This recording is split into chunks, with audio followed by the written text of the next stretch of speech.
All right. Hey, y'all. We're doing it. We are finishing Disc 1 in a single stream. I am a very ambitious person. We have, I would estimate, like 4 hours or so left in Disc 1. We're going to do it all today. I've started earlier than I usually do. We're going to do it. We're going to get through the rest of Disc 1 tonight. Lots of big things coming up. We already saw kind of some of the setup for that, as I see in the chat. Some of the setup for that. Folks, get some popcorn. That's right. That's right. We got a long one. We got a real juicy one today. This is my personal favorite part of the game. This is where Xenogears really just kind of takes the rug out from under you and just drops like the biggest plot twists here. So we got some setup to it last time. We're going to see more as we delve deeper into Krellion's lab. No more preamble, let's just get started. Because the stream will be going for a while, I will inevitably have to... give me a sec, there's a slight bit of echo. I will inevitably have to stop at some point. I'll try to make that brief. But yeah, just warning you, I'll probably have to stop for a brief time at one point. So we ended last time discovering the horrifying truth behind disposal from many of the experiments from Solaris' implant. And how, well, you saw the Soylent system. And if you can believe it, there is even more to the Soylent system that we still don't know as of now. There is more to the Soylent system. The pipeline goes deeper. There's even more of the Soylent system than what we've just seen there.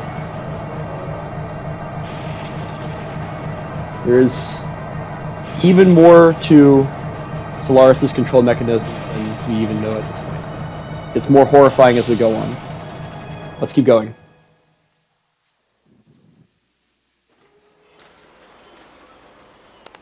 So up ahead we have a pretty extensive ground dungeon. You've got to be kidding. Yeah. There's even more of the Soylent system.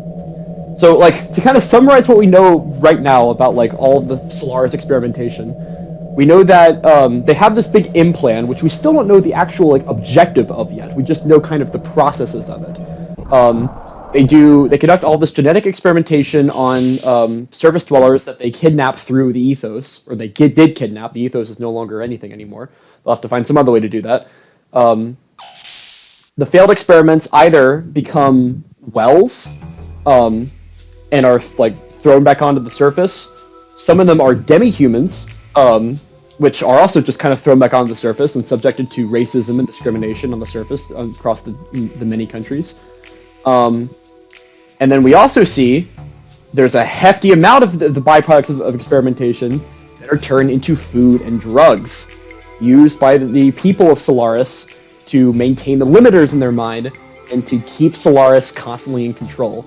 But again, there's even more that we don't know about this, because we don't know in the end what the actual objective of all of this experimentation is. So the pipeline goes deeper. Anyway. So we have battles. I think our party is at a good enough level right now. I'm not too worried about like fighting everything that I come across.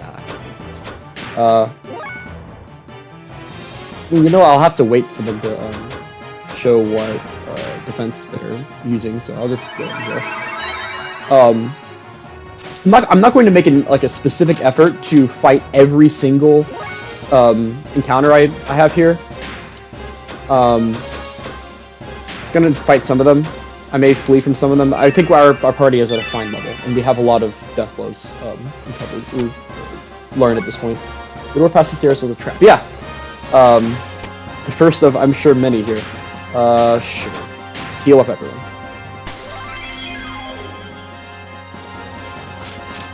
Okay, defense down, defense down. That one's ether defense down. That one's ether defense down. So, okay, they're in diagonals. So we attack this one.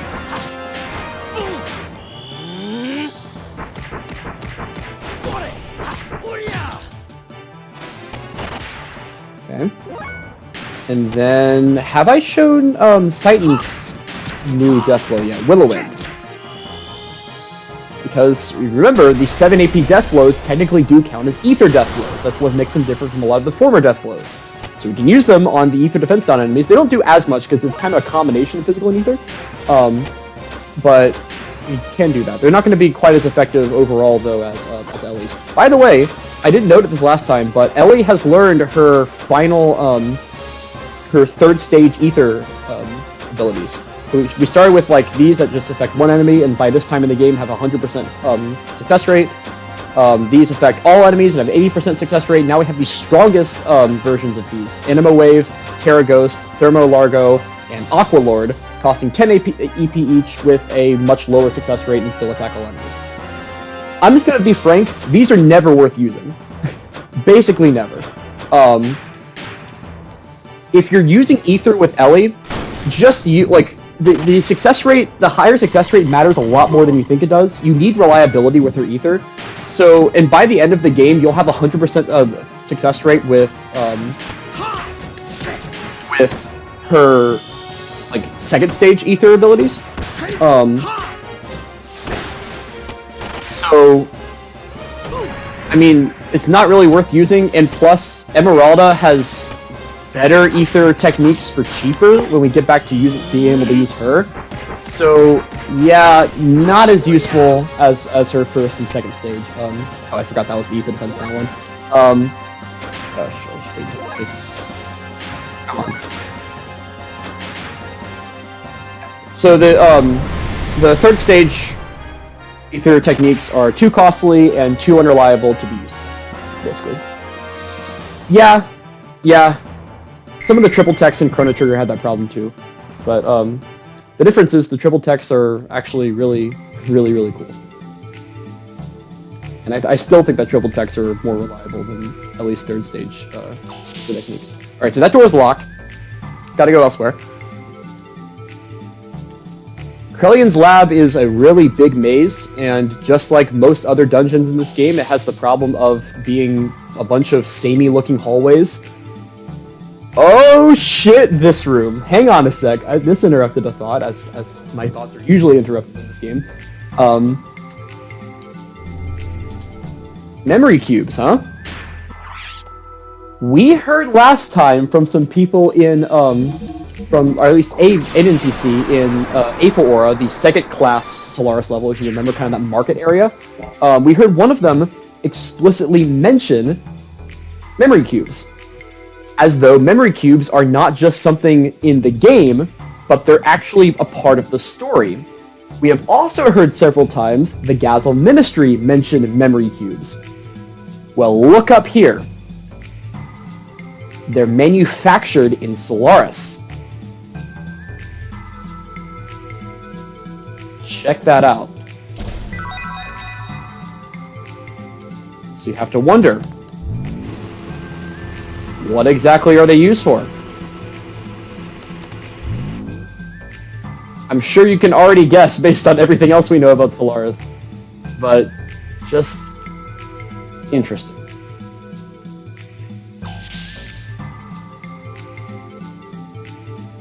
Yes, Solaris has access to your save data. And technically the save data of every single surface dweller and every single citizen of Solaris who ever uses any of the memory cubes scattered across the world, both the surface and in Solaris. So yeah, pretty freaky.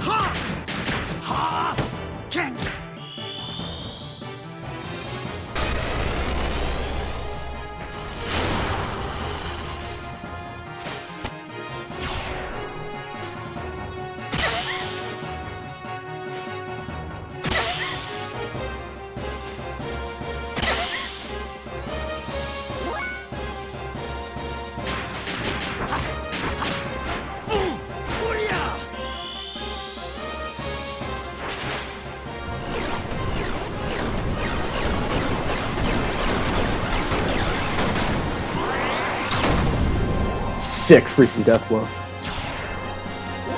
Solaris can go full Psycho Mantis. Well, I will specify that the memory cubes have somewhat of a different. This death blow sick too. At least actual physical death blows aren't too powerful, but they kind of get overshadowed by everyone else's, but they actually do. But I will specify regarding the memory cubes that they do have a okay, it's just Vegeta's key barrage. Yeah, the memory cubes in story do have kind of a different purpose and contain different information. I would say that Solaris can tap into than they do in gameplay. So just interesting. It seemed like that was a trend. A lot of RPGs at the time always try to do. Oh, okay. Damn, every single room is something I have to stop and talk about. But it seems like a lot of RPGs of the 90s like to do like story explanations for save points. Chrono Cross did that too. They had like a story explanation for why save points exist. And what would this be? What is this thing? A gear? No, look, the surface of the armor isn't segmented. It's the same as Bart's gear on Vari and the gear we saw in Shavat. It's an Omnigear. But this thing is huge. Yes, it's got to be around 3 times as powerful as our gears. So, this is Solaris' Omnigear. Alright. That may come into play later on.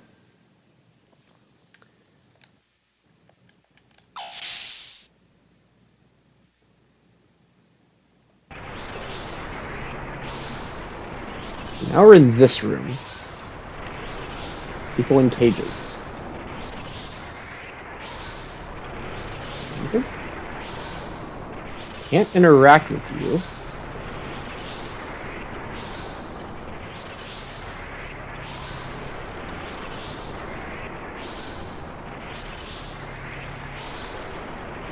Yo, long time. It's me, the one who owned that dog in Kislev. I may look like this, but the dog's doing fine. Please, don't think about letting me out. Even though I'm still conscious, eventually, I'll... Damn. Seems there were people back in the Hecht incident, perhaps, that during all of that got kidnapped by Solaris, taken up here for experimentation. And then there's this guy, gone full-on well at this point, completely transmutated. Some of them are more transmutated than others. And of course they attack us. Good day.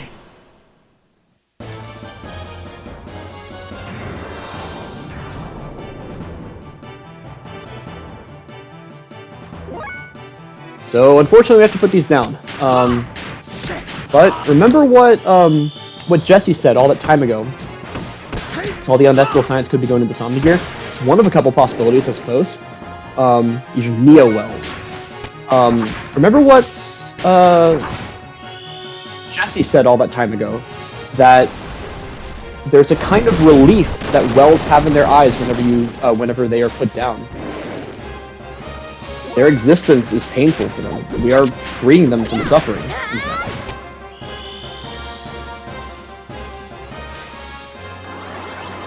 Oh yeah, we'll be seeing that transition a couple more times.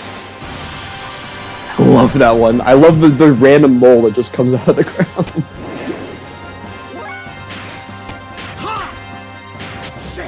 Mission ranking yet?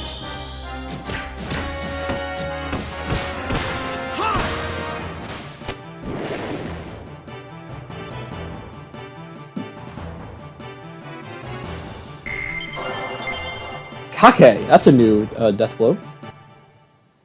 You can get the chest behind him. See, it scales. That's fucking dark. Holy. Let this guy out. He hasn't completely transmutated yet. You opened it. I told you not to open it. My mind.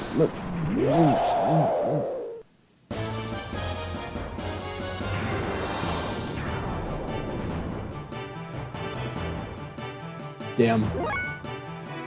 Damn. I'll just, I'll let that sink in. I'll let that sink in.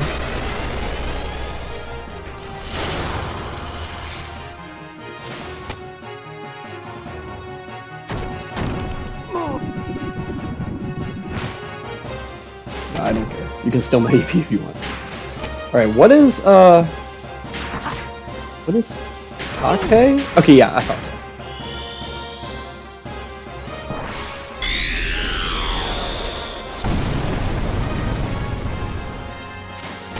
Fire. Fire drill. Sometime.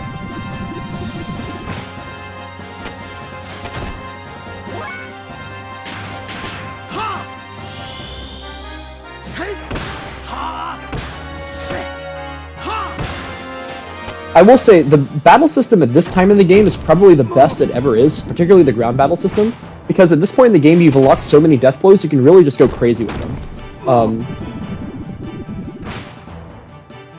You have like a lot you can experiment with. You're not just using the same death blows over and over again. You have a lot of different ones by this late in the game, so you can really just go crazy with a lot of them. Use different ones each battle, use different ones each turn, and really, especially as you start learning the 7 AP death blows, you really start to see some really cool stuff.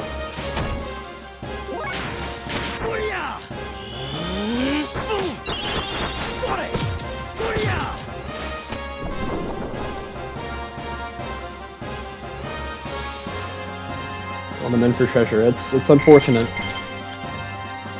Don't blame me. Let's blame Solaris for making the system the way it is.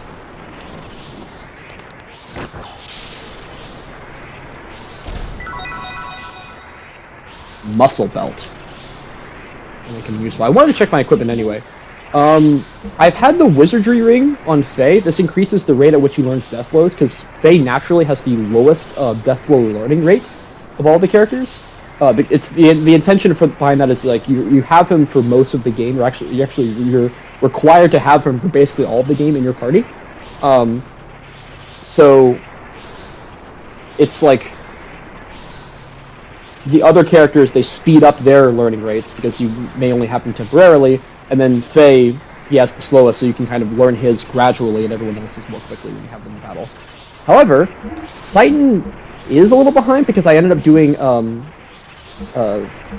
some grinding, as I said last time, before I came to Solaris with some of my other characters. So I think I'm actually going to put first of all, I need to give Citan my other stuff. Yeah, Crimson Vest is the newest one, Feathered Cap, and then I'll give him the Wizardry Ring. And actually, I'll give Faye the Battle Apron instead. Need Citan to learn a couple more death blows. Besides, his death blows are ruthlessly strong. Citan is still the strongest party member in the game on the ground, so definitely worth learning.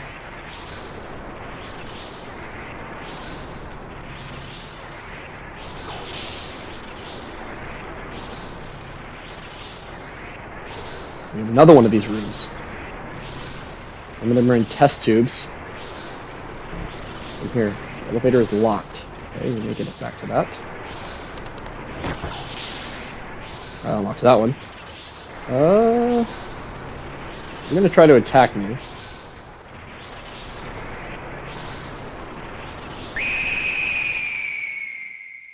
I say it's a good thing. Let's try to free as many of these people of their suffering as possible while we're here in the lab. We've encountered enemies like these before. If you recall, heal them.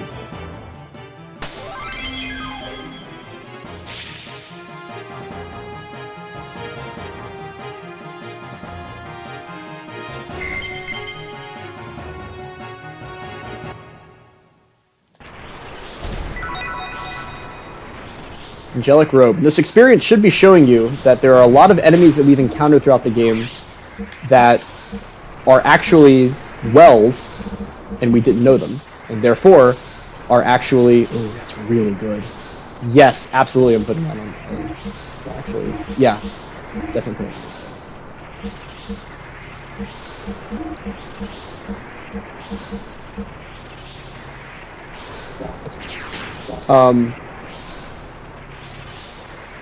Such an excuse for treasure. This is not an excuse for treasure. We can free these people of their suffering. Otherwise, they'd just be stuck in these cages for who knows how long before they eventually have something to do. Eventually pull it out of their cage for some kind of brutal experiment. Let's do this. Let's, ooh, okay, only affects sight.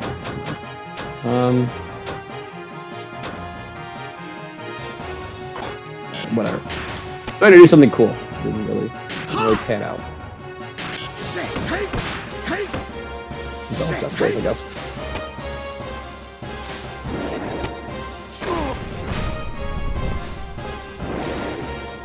Damn. That's... the further and further we get, the darker everything gets.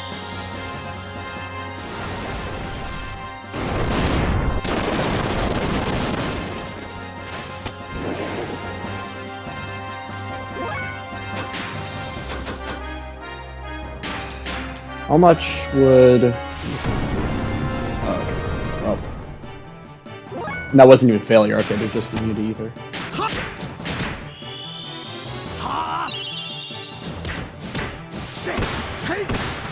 Actually, I think if I'm remembering, the death blows that I was calling ether death blows, I don't think they're actually ether death blows. I think they're physical death blows, but with elements, like, they're elemental physical death blows.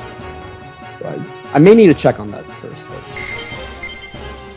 it's what I think they actually are. It's not necessarily if they're ether, they just have an elemental status in them.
Hopsteak.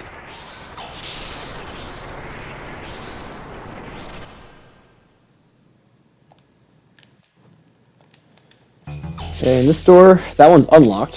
Where does this one lead us? At least background. Let's go through these doors. Oh shit. I'll flee from this battle.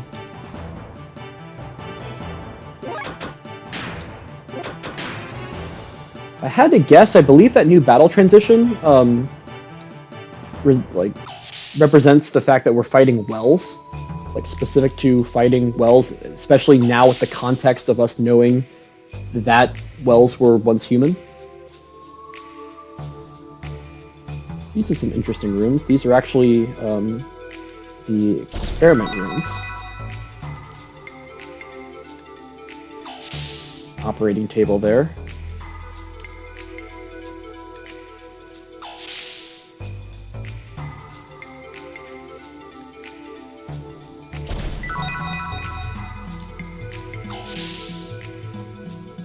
GK is basically Terry's power geyser. Yeah. Yeah.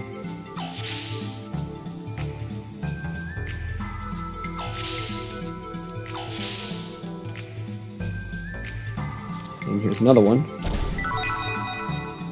Extra armor plus 6. That's very useful.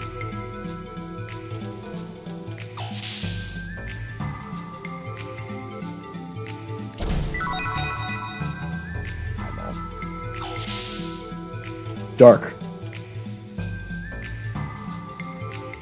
But hey, we can sell them when we get to Nortune. If the Bienfo Center is still there.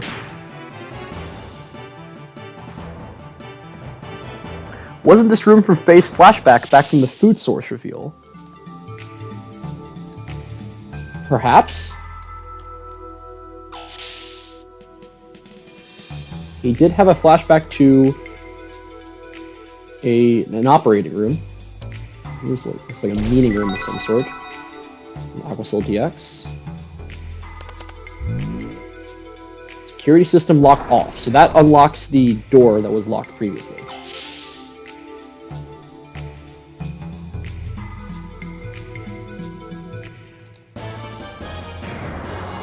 Of course.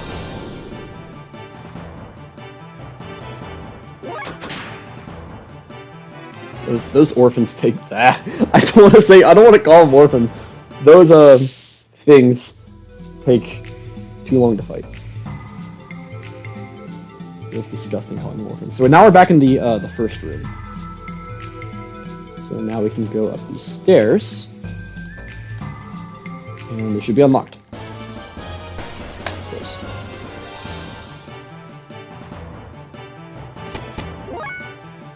You know what? Fine. These aren't too bad. So I have to remember which one's which as far as their defense.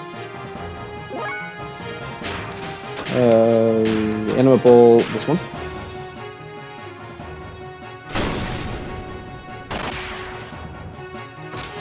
The door is yet again a trap. It was a trap for us last time too.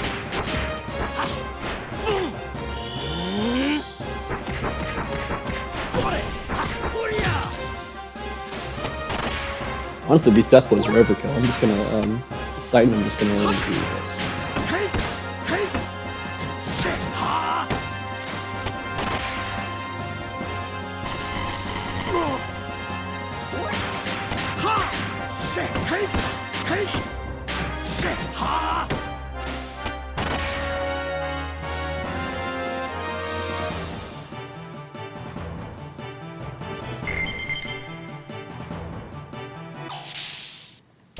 Okay, 2 chests. Aquasoul DX. Survival tent. Nice.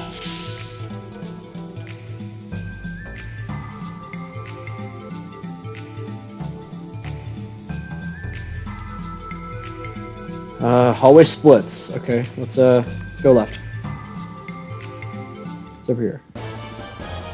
Oh, I believe this may be the elevator that was locked before. Okay, never mind.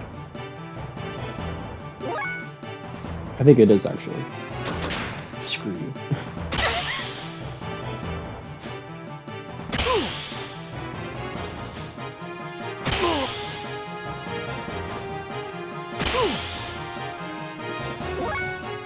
Nah, fuck it, let's do this.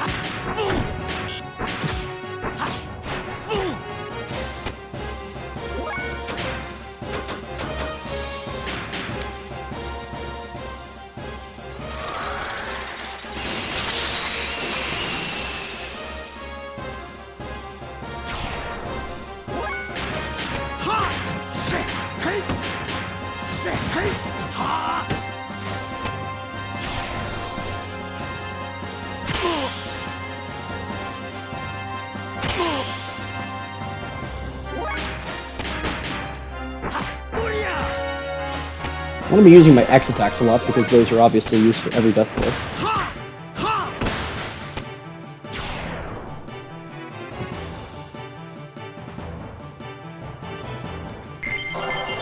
Oh, learn a death blow with him.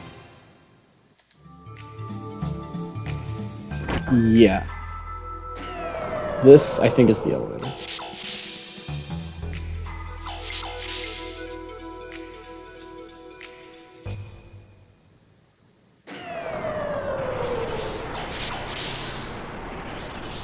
Yep.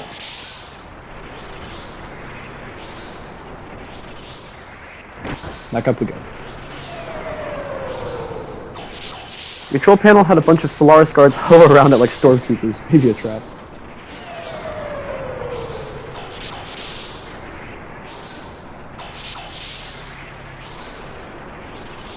Okay, what's over here? Another elevator? Nah, I'm not interested. Just keep going.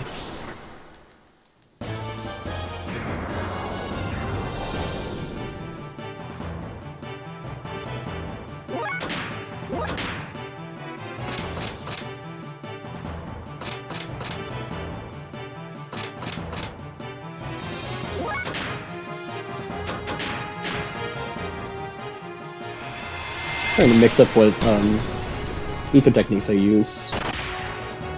Use the same ones over and over.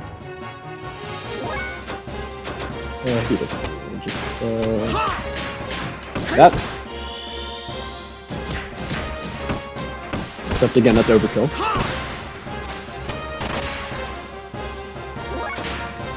You do guided shot.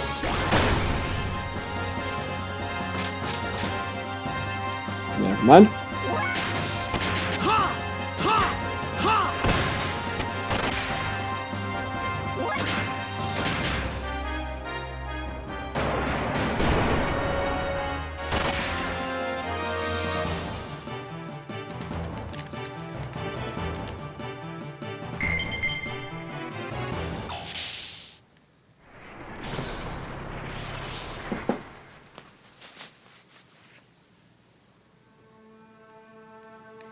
Another crazy room here.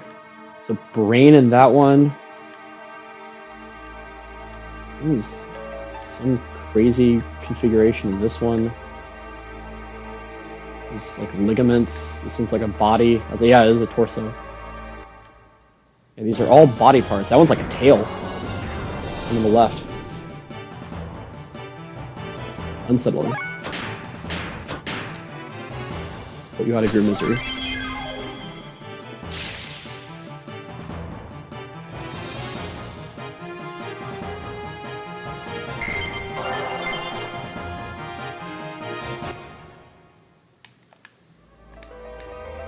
It's like a rib cage over there. Maybe even wings? Antenna? Actually, now that looks like a bug. This one looks more like a fish.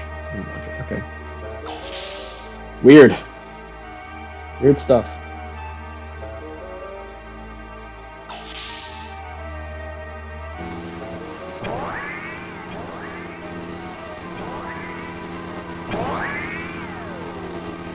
These are being operated on.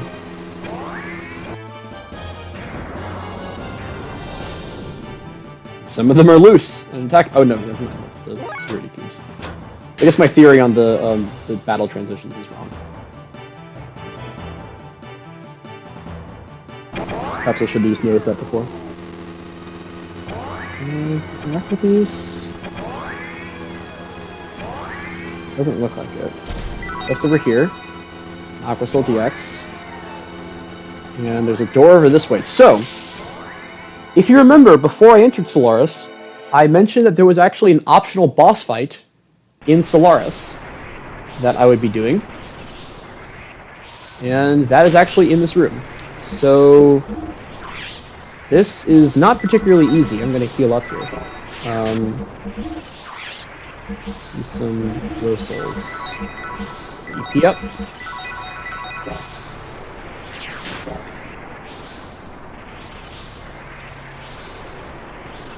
Is there a save point? Shit. These are demi-humans. These are the gopher demi-humans you can see in here. And some coffin. They come out and attack me? No? Alright, so there's a whole cage of them right here. Hey, could you open the door? What, it's easy. Just press on that panel over there. Sure you know where this is going. Thanks. In return, I'll eat you! We can close it back too, which is funny. But no. Won't affect these.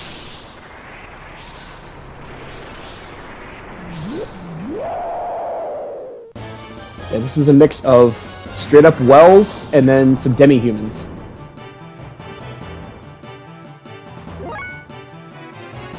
Okay. Just go for it. Rare Earth, that's the new one you unlocked. Definitely an Earth Death Blow. Said I walked past the dog demi-human and started to fight with the security system.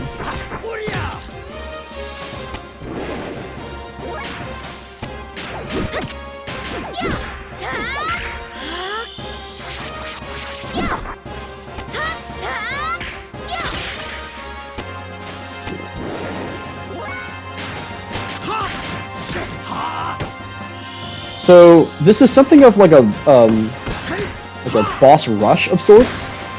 Not all of them are really bosses necessarily. There is one at the very end, but we're basically just clearing out this cage, getting them all out of their misery. Go for left. They're asking me to kill them. This is the optional battle, yes. But I want to get the chest.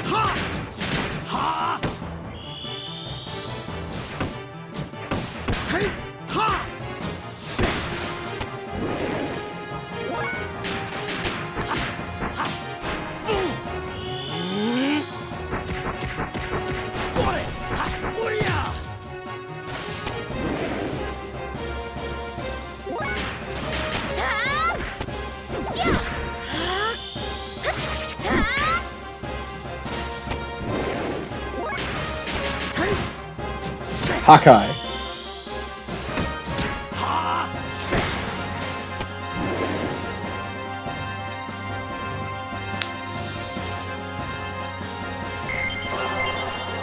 Thermo something. Ellie unlocked.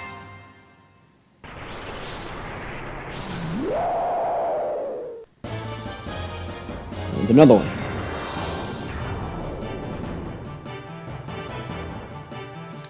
And you see where this is. Just waves and waves. And some of them are different. They're not all just the same troops of 4 Neo-Wells.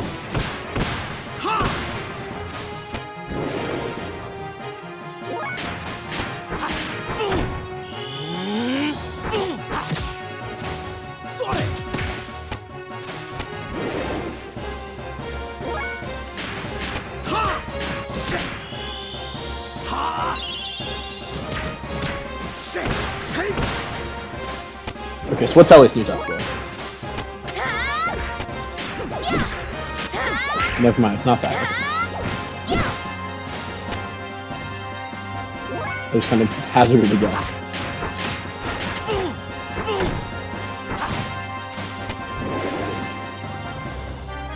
Yeah, enemy gauntlet is more accurate than boss fight. Although there is one harder fight among these.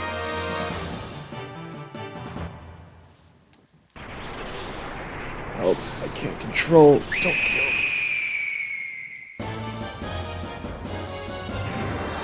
Sorry, dude. It's for the best. Or, I guess, whatever gender you are.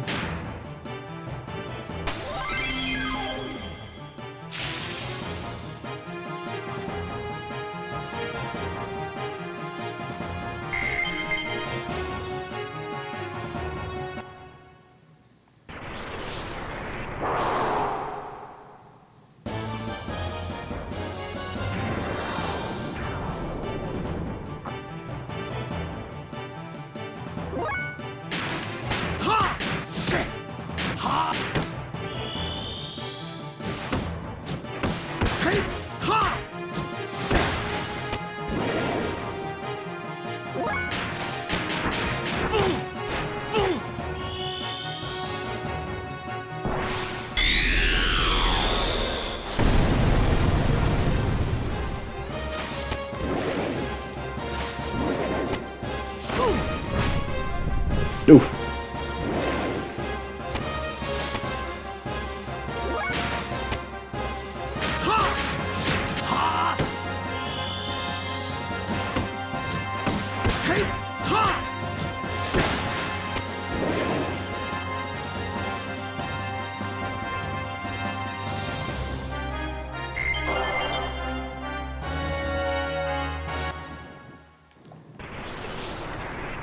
Turns the wells as an experiment.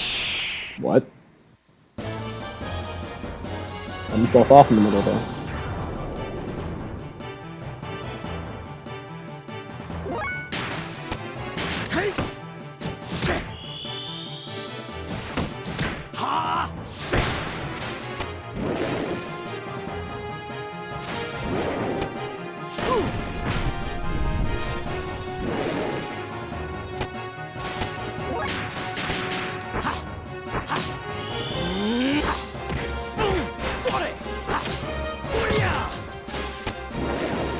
That's a cool one. Okay, Thermo Thump. This is the new death blow.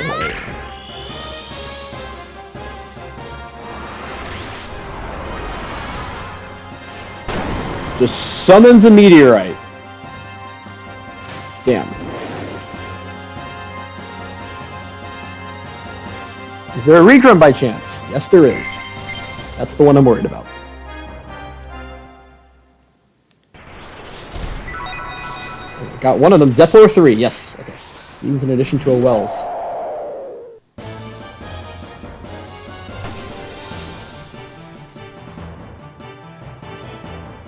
Okay. These suck. Just go all out. Best death blows.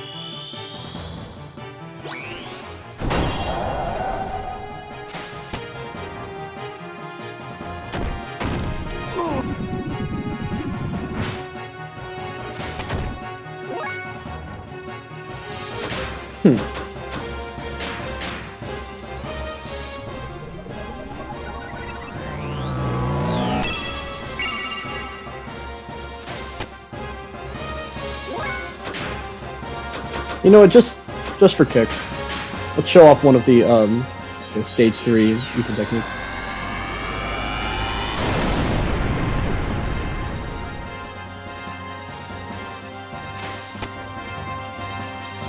Never mind. Ether is not too effective on Wells. Oh, I forgot he hasn't learned the death blow yet. Whatever. Go attack me.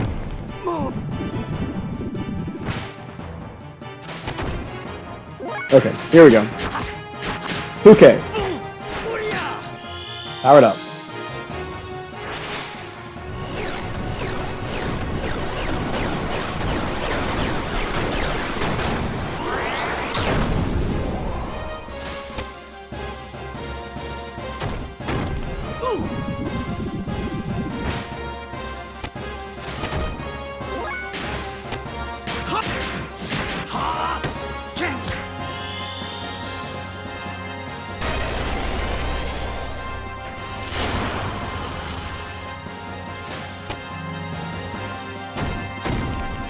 These are so much HP, holy.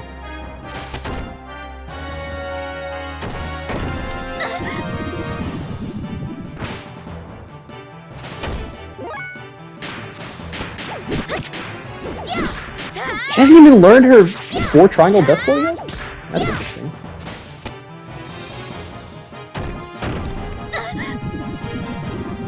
Hopefully she will soon.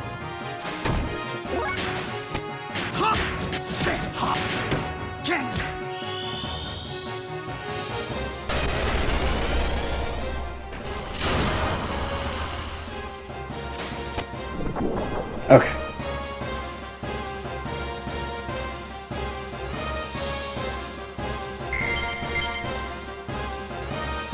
It's still standing? Reminds me of Schultz saying that. Ether Veiler. Alright, get the hell out of here. No!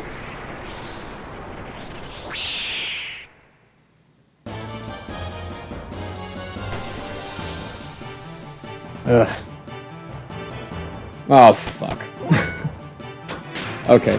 Starting this off with fucking Drainky, and then I'll do the one that increases attack power on everyone.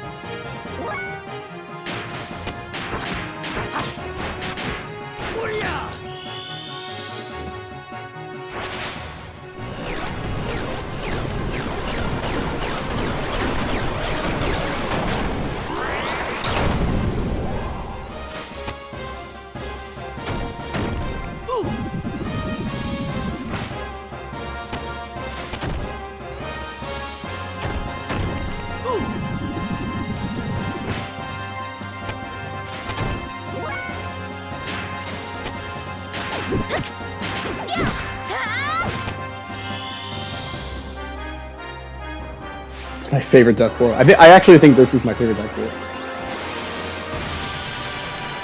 All the baby moles miss, and then the mama mole comes out. All the onomatopoeias and stuff that got up on the screen. It's cool. Okay. Yamiga.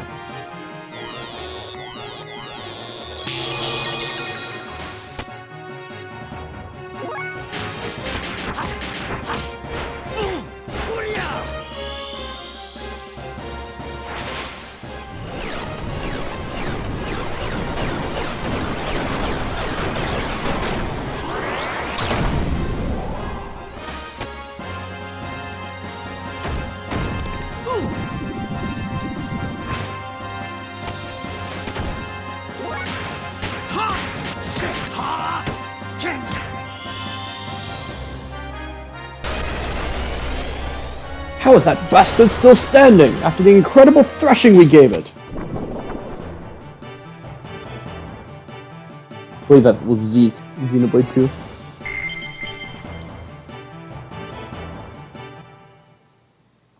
Okay, now which... Are you the Redrum? Oh. Wait. I actually do want to fight the Redrum.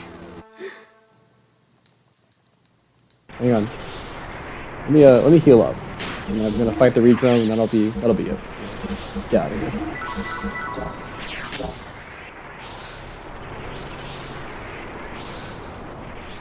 Oh, fuck you.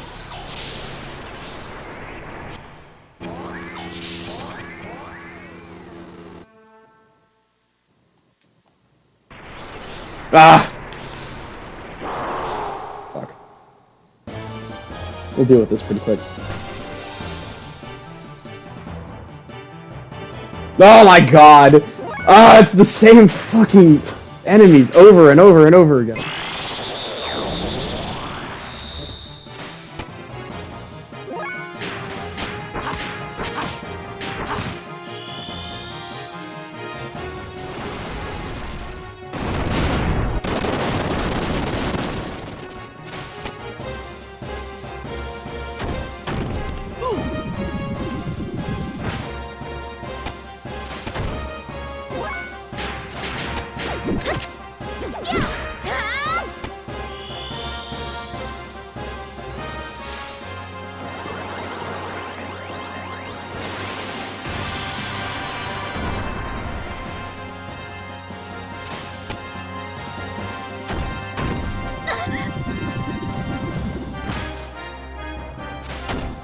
There is a Redrum. It's the one that... It's the gray one. It's the last one I have left.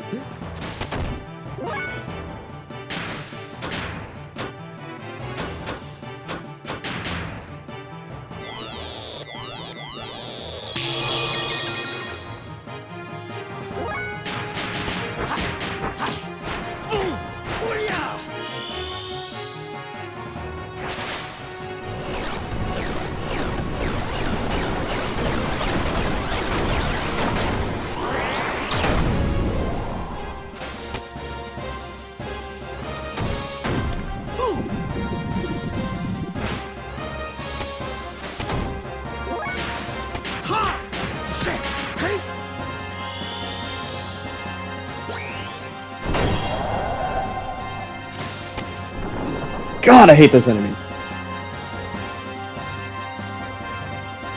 Are you gonna fight it? Honestly, I'm kind of... I don't really feel like it anymore. I was going to, but... Oh, shit. Okay, whatever. Sure. I am Sewers. You seem to have taken good care of my brother. Yes, okay. This is the brother of the Redrum from the Kids Love Sewers. This is the actual boss battle. 2 Redrums! Yeah, so this is tough. This one is very tough.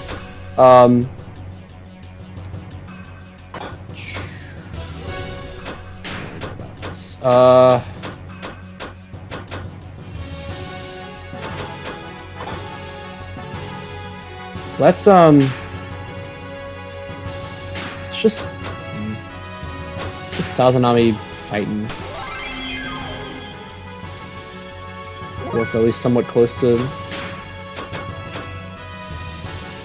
Yeah, we'll do Yin Power. We have healing abilities on this party. We'll just do Yin Power.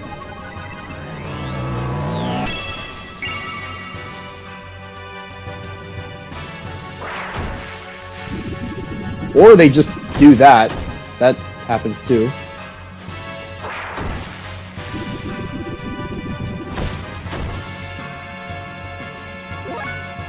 Yeah. Tough break.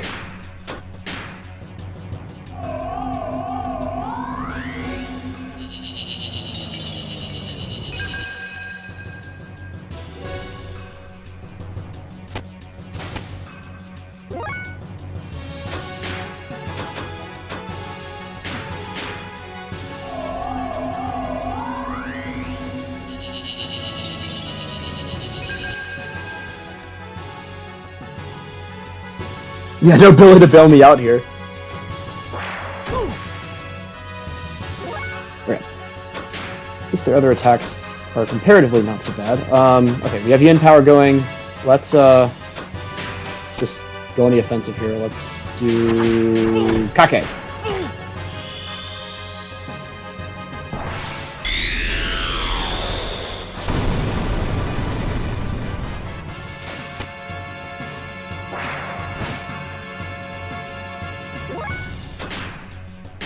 Sazanami.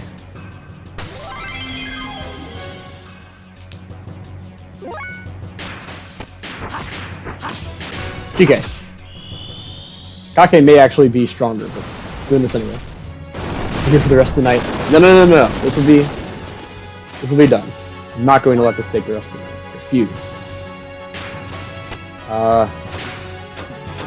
Heal yourself. Get all those Aqua Soul DXs we collected before.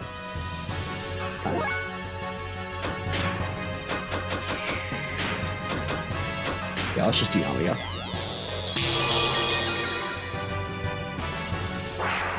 Fuck defense. They're not doing any damage unless they murder, so.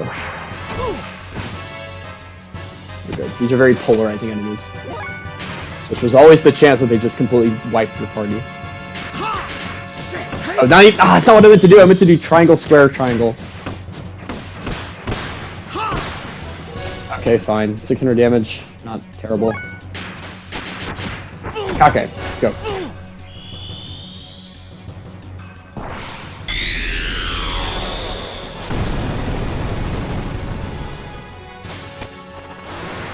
Okay. See? Do one.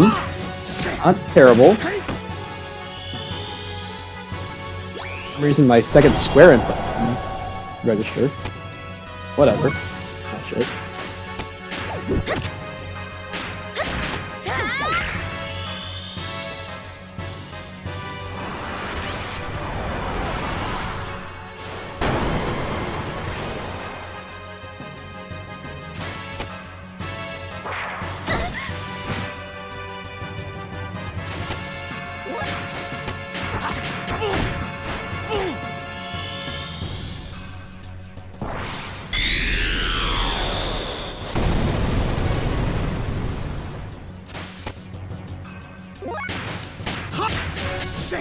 Oh, he hasn't learned that one yet! Oh my gosh! Okay. Never mind. Well, that did the job anyway. Okay. We did it. Nice experience. 6,000 gold. Let's get the hell out of Dodge. Fuck that room. The good thing is that's the only major detour we're going to be taking for the entire dungeon, so... We're just going to keep going from here.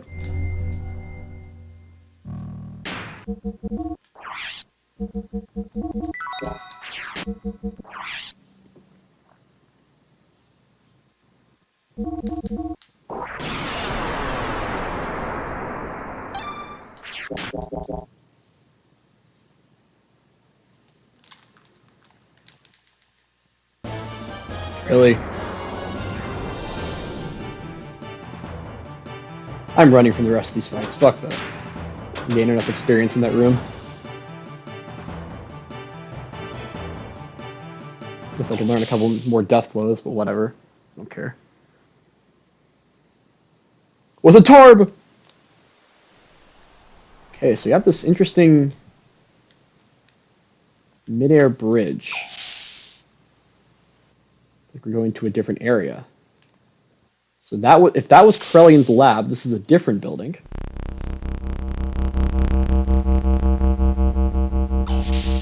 Crazy looking room.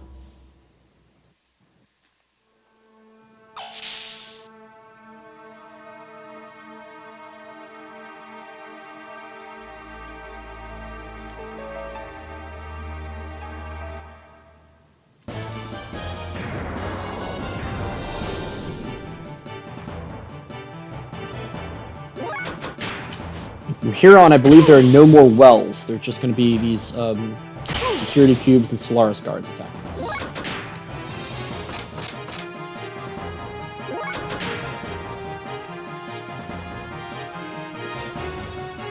Seems to be like a government building of some sort.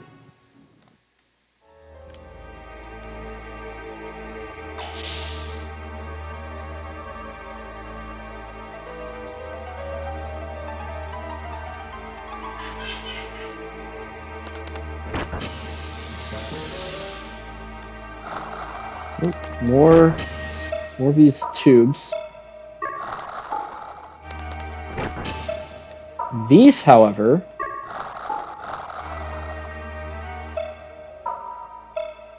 seem a little more interesting.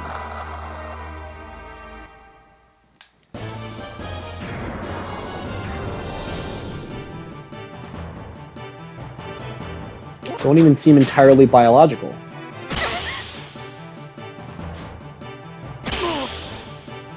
Somewhat mechanical.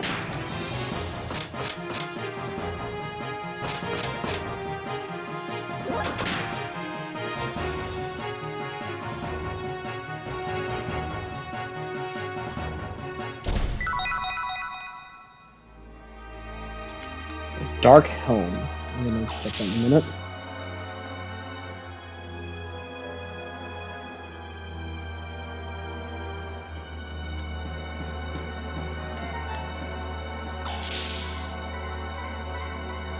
Source's anti-theft chest was almost working perfectly. Yep. Bunch of monitors in this one.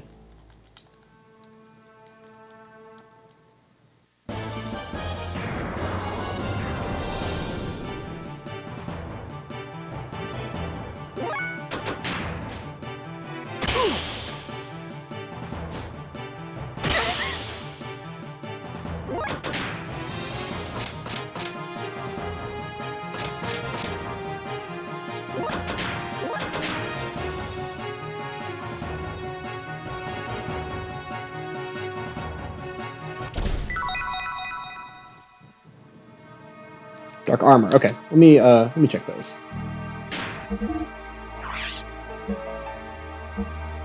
So who has the lowest defense here? I don't want to. Okay, I may give her the. She can't equip the dark armor. Okay, then I'll give it to Faye. Prioritize ether defense. I'll give him the dark helmet at least. I won't give him the dark armor. Yeah, I know. I'm good.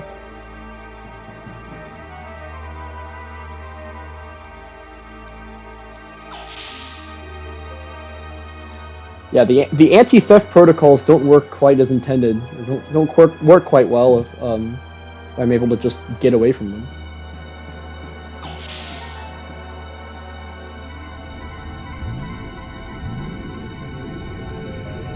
Oh my god, it's this room. Okay, this is freaking cool. Or maybe this isn't the room I'm thinking of. No, that one's coming later. Okay, this isn't the room I'm thinking of.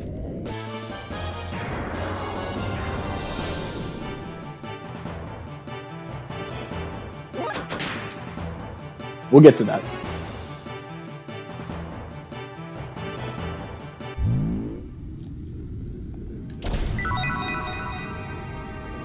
Okay, ammo.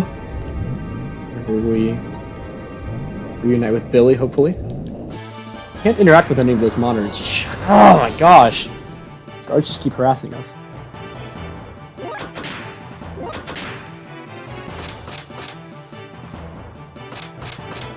The Solaris' anti-theft chest of one weakness. The world they are built in is a turn-based RPG. That's right. If they're in any other world, they would have been successful. If they were in the Xenoblade games, they would have been successful. They can just keep chasing you down. They appear when you open the chest, and they just keep chasing you. But here, there's nothing they can do. It's reliant on how many steps I take. I can just get away with them.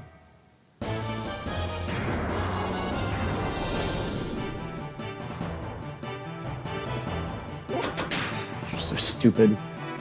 Freaking security cubes.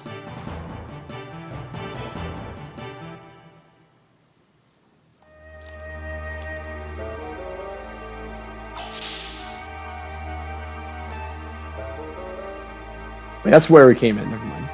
We can go this way.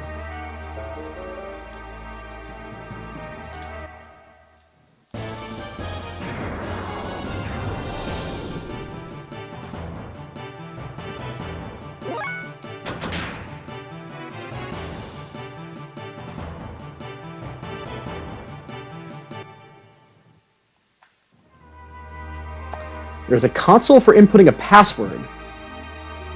Oh. Well, I guess we had to get a password from somewhere. Hang on a second.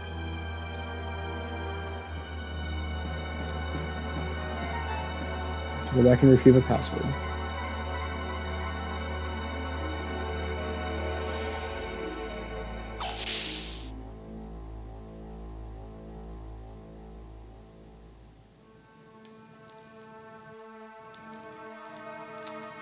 This room was my first guess because of all the monitors. It could also be in that final room.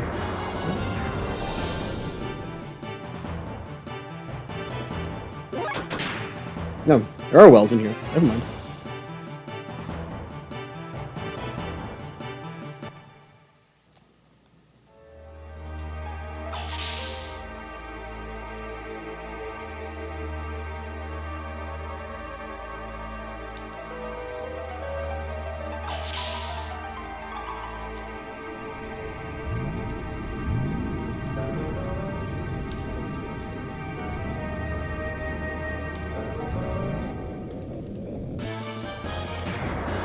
Of course, I can't check anything because freaking guards keep harassing me.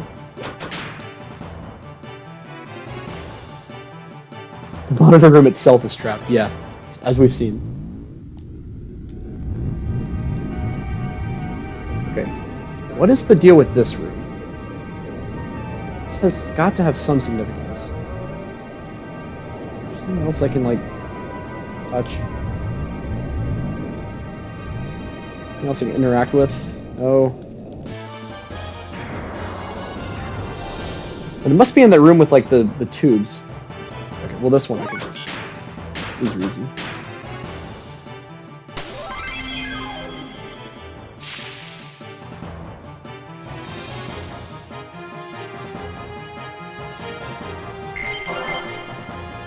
I got a level up.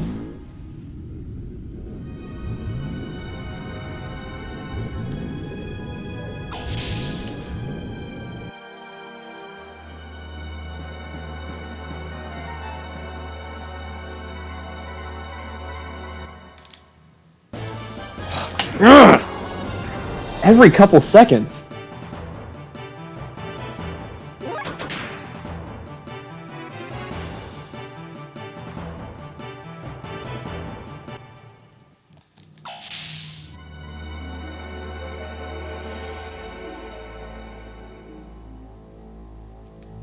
Okay, this has got to be the room with the code. What is this? What does it sound?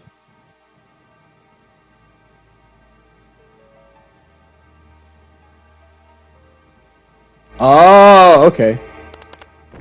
Alright, gotta remember this. Okay.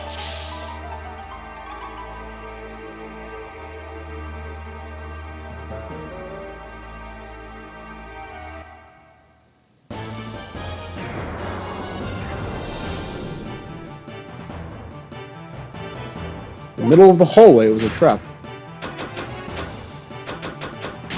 It was a whatever this thing is wandering out in the middle of the hallway.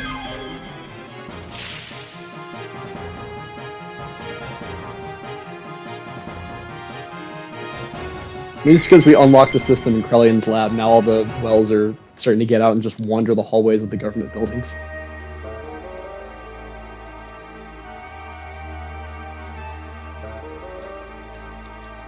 Okay. Activate the audio signal with the up, down, left, and right direction pads. Okay. X button to finish.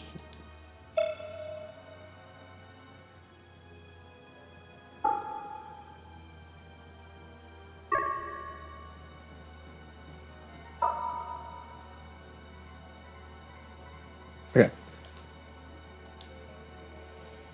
What is this? I have no idea. Okay, so I think up, down, up.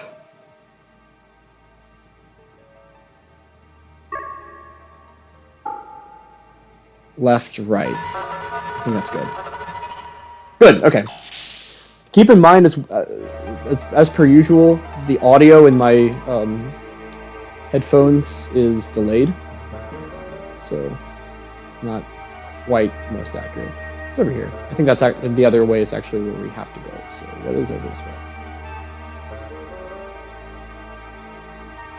Never mind, it loops around.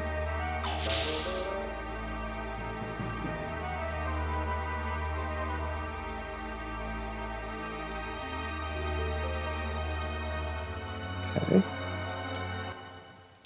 Just a chest.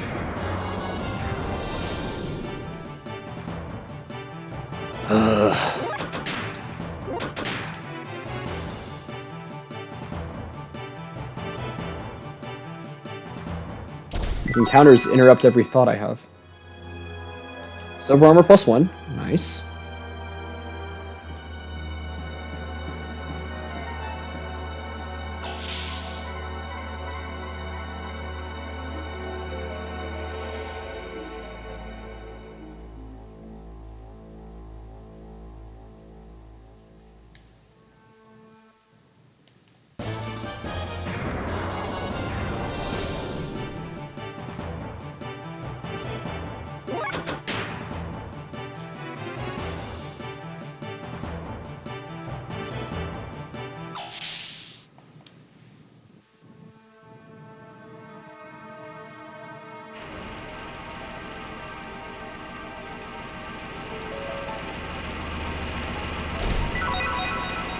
These rooms are interesting. It's almost like this is what's part of the mechanism that's keeping Etrononk afloat.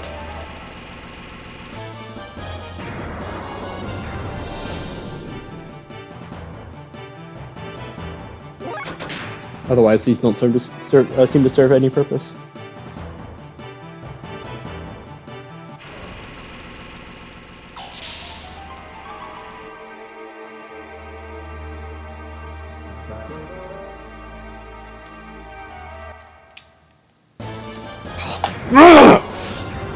Literally less than 10 seconds after the last battle, I get into another encounter.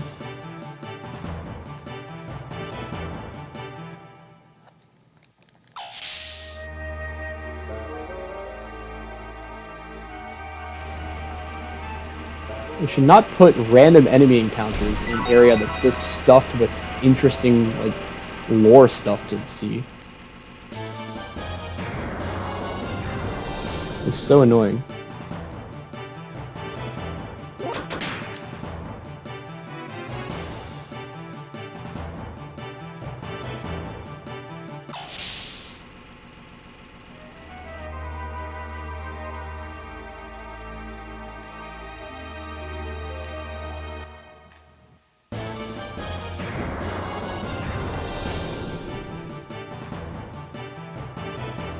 I mean, I get this is like the enemy lair, but jeez.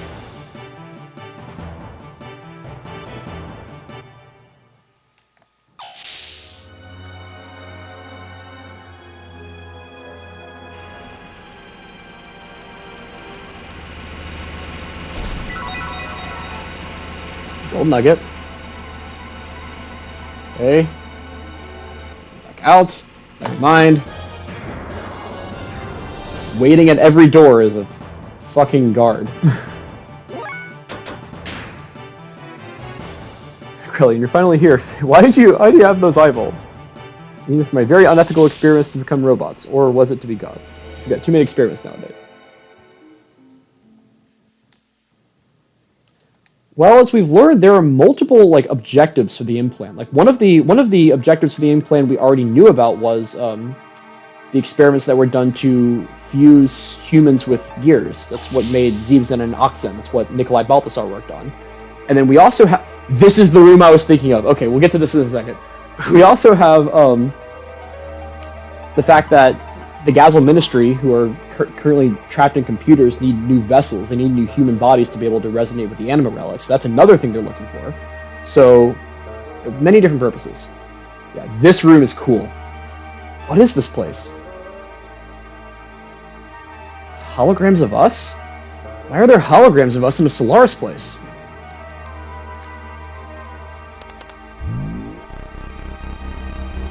Fei. Lamb's number 0015897750. Fei Fong Wong.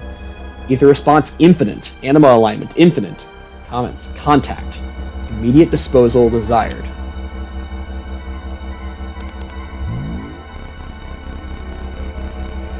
Ellie does not have a Lamb's number, like Fei, because she was born in Solaris, obviously. She has a Minister number, 6920188-2. Not just that she was born in Solaris, but that she's a Gazel. She's a first-class citizen of Solaris. Elheim Van Houten. By the way, something I wanted to mention about Ellie's real name is that it is actually misspelled in the English translation. The correct spelling is Elehayym. So Elahayim, not Elheim. And there's a reason why that's important, and we'll get to that later on. Comes up again in Disc 2, why that name is important, why it's kind of unfortunate that they misspell the name, because it actually has significance. Alright. One sec. I will be right back. I have to stop very briefly.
Alright, I'm back. Sorry about that.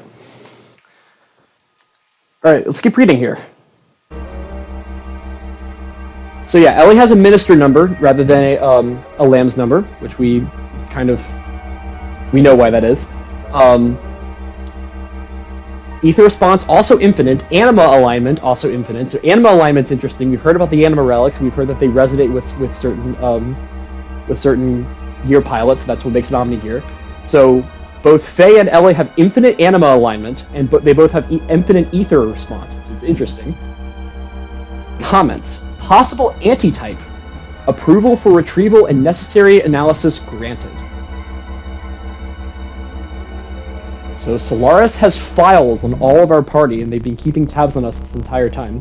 We've had situations, by the way, throughout the game, where we have been attacked by Solaris, say by Ramses and Miang, or by Dominia, or by different people, and we've wondered how could they possibly know like where we are at a given time. So, you know. Titan, he has a lamb's number, because remember, he was born in Solaris, but he was a first-class citizen in Solaris, so he was born of lamb blood, whereas Ellie was born of pure blood. Real name, Hugo Ricto. Ether response 240, that's misspelled, anima alignment 98, so he doesn't have infinite like Faye and Ellie. Faye and Ellie are special, that's interesting, worth remembering. And no comments on Titan.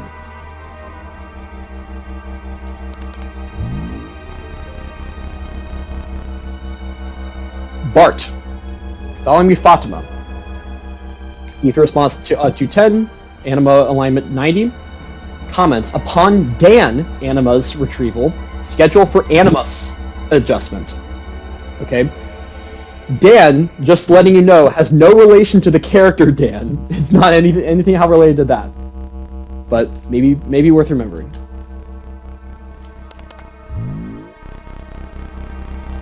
Billy.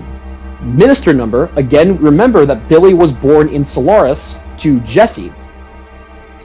And Josiah was a second-class citizen from Solaris, so this makes sense for Billy. Plus, he was Nito, etc. Schedule for Animus adjustment. So, Animus adjustment. That's an interesting thing. Certain ones of them are scheduled for Animus adjustment. Rico, a lot of stuff on him. Text mixture number 000215914. Test mixture. This makes sense given that Rico is a demi-human. So he was the byproduct of some Solaris test. Ricardo Banderas. Ether response 160, anima alignment 85. Comments. Created by the Ethos as an experimental mixture used by the Kislev Battling Association to measure battle potential. The data has been transferred. Schedule for Animus adjustment. So this is the only confirmation in the entire game of Rico's backstory. We got, as I said before, we got the little bit of Rico's backstory, the one tiny flashback when Rico was trying to assassinate the Kaiser, and nothing else. And I explained the rest of Rico's backstory earlier on when we learned the truth about the Ethos. This is the only confirmation of Rico's demi-human features being part of an Ethos plot against Kislev, against the Kaiser. So that's kind of interesting. Of course, they elaborated on it more in Perfect Works, as I already said, but, you know. Emeralda. Codename Emeralda. She does not have a lamb's number, obviously. Ether response, an A. Anima alignment, none. Comments, nanomachine colony. Data analysis complete, annul and dispose. So they've already gotten what they need from Emeralda. Choo-choo! Primitive animal. Ether response none. Anima alignment none. Comments unusable. Annul and dispose. It's as Nikolai Balthasar said. Low-ranking unintellectual. Maria, lamb's number 54109854.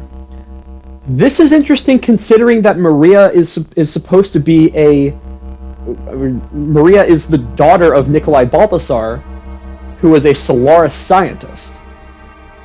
This is interesting that she has a lamb's number. There's nothing more we really learn about this, and it's not really said why she has a lamb's number and Billy doesn't. It is also possible that Billy just has a minister number rather than a lamb's number because he was an Etone, he was part of the ethos, rather than just the fact that he was born in Solaris. But either way, anyway, Maria Balthasar, the third response, anima alignment, comments unusable. Okay, this is really freaking fascinating. This is one of those like mind-blowing moments for me. And this is only the beginning, trust me, this is only the beginning of the stuff to come. All of this is interesting to keep in mind. All this is worth continuing to think about as we keep going.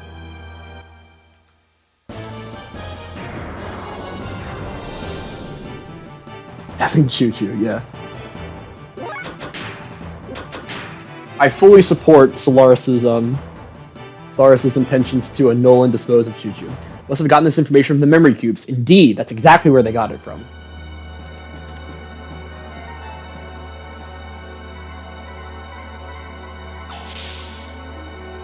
I think I went back the way I came.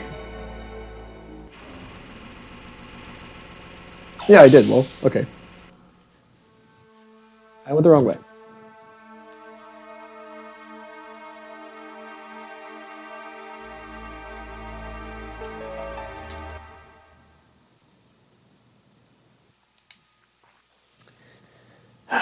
Here we go. Huh? This one won't open either. This way. Why is the deactivation code for the door lock known? Doc, wait. What's this facility for? This place was not meant to be seen since the origin of time. This facility centers around the Emperor and the Ministry's longevity experiments. The origin of time? Yes, 10,000 years ago, beings called humans were born here. The first were the Emperor and the Ministry's elders. How could a human live 10,000 years? Now only the Emperor is left. His destiny is to never die. However, the Ministry is different. Once, during the Diabolos invasion, the Ministry elders died losing their bodies. Now the Solaris governing Ministry exists as data and memory banks. Each of their personalities are bits of data. It's the data on the memory bank. Having neither flesh nor souls, they are just binary numbers. They both exist and do not exist at the same time. After the fall, wanting to resurrect their bodies and create a worthy vessel, they transferred a research facility that was once the Soylent system on the land to Etronunk. Eventually, the facility was no longer only for the Emperor's life and the Ministry's resurrection, but it began producing food and drugs with additives that controlled the public, as we've seen. The memory cube Faye and them were using was meant for obtaining living data. Of course, the Ethos also sent various data to help. That means we were living for those elderly people of Gazel? Yes. They're transferring and taking living data via memory cubes to the Ministry so they can use them to resurrect their bodies? Yes. So that confirms one of the original purposes of the Soylent system was to give the Gazel Ministry new bodies. However, as a byproduct, it began to be used for making food and drugs and things. I mean, those mutants getting disassembled at that factory were too. Basically, they wished to reuse the useless dregs. That's horrid. How could they? Hold on, Faye. Something's not right. Citan, how would you know that? Not even the government or the army know such things. What? Come to think of it, it seems like we took the long way here on purpose. There must have been a faster way to Barton them. Also, the route to get to this block can't even be downloaded on the map. So how did we know what streets we were on? Doc, didn't you also find out? That's impossible. First of all, that partition we took to get into this block, that panel was displayed to be a P4 facility. Even a high-ranking officer of Solaris can't get in here. You think they'd leave a facility like that unlocked and open? And you could open it? Who exactly are you? Hey, wait a minute. It could have been luck. Something's wrong. You were able to get into Solaris under martial law, sneak into the palace, get through a P4 level door, and even learn the purpose of the P4 facility. How is that possible? Even Father. I'm sure it was possible you were in Solaris then. Even Jesse, who was also in Solaris then, didn't know the motive behind the M project. So Citan, why do you know? You know even more details than Maria. Something's not right, I know it. Ellie, I'm not done. I should have noticed sooner. Citan, who are you?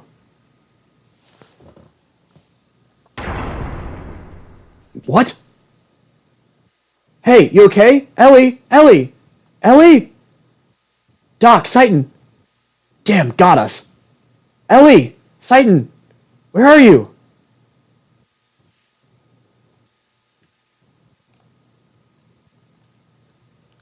Damn, no good. It won't open.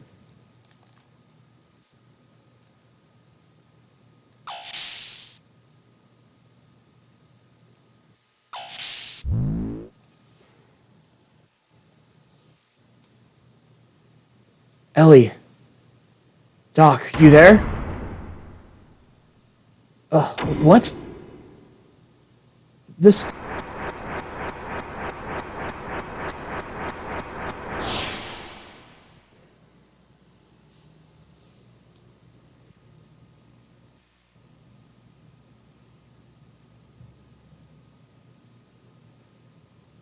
Ugh. Huh? This is... Can't get it. This is... What is this? Why are you showing me this? Who? Who did this? Ellie, Doc! Where are you? Where? You brought about this spectacle. That voice is the one which haunts you. Cursed, untouchable one. O God's beloved child, those who prevent our prayers. Destroy. Burn with God's fire. What? Doc? These guys, what is this? Bart! Billy! Doc, what's going on? What are you all... Doc, answer me! One of the Solaris Guardian Angels is here, Hugo Ricto. This man is Cain, receiving the orders from the one known as Emperor. You've entered his realm, and have been under his continued supervision. Solaris Guardian Angel monitoring me? Oh yes. We've guided Solaris and even selected the Animus which have been drawn to you, and guided you here to Solaris. The Animus is needed for our resurrection. These are our bodies, this what we possess. Yes, this is the only reason we exist. The bodies of Bart and the others belong to you? Is that true? Doc, what are they saying? Why so apprehensive? Is it that you were sold out by the one you trusted? I'm not talking to you guys. Doc, answer me! 3 years. For 3 years I have been by your side. I had to determine whether you were going to be our enemy or not. Revenge? Yes, the enemy. Your existence is a threat to us. It was necessary to keep an eye on you. The one who ordered you to be washed was Cain. We were planning on the maturation of the Animus and your termination. We also sent Hugo to you. However, every attempt to terminate you has failed, because of that good-for-nothing trash. Even so, we now possess Animus. Hugo has fulfilled his duties well. Is that it? You were in with these guys. That's why everyone... Why? You've had your way all this time with us land dwellers. You already own the world. What more do you want? You must know by now that we plan to resurrect God. God will awaken from his long slumber after man has populated the land. Then Mahanan too will awaken. Aerial Paradise Mahanan? The place fell to earth. Paradise. That may be a proper description. Our Ark. In the center block, Lord Mahanan is sealed in. That is the source of God's wisdom. Paradise of knowledge.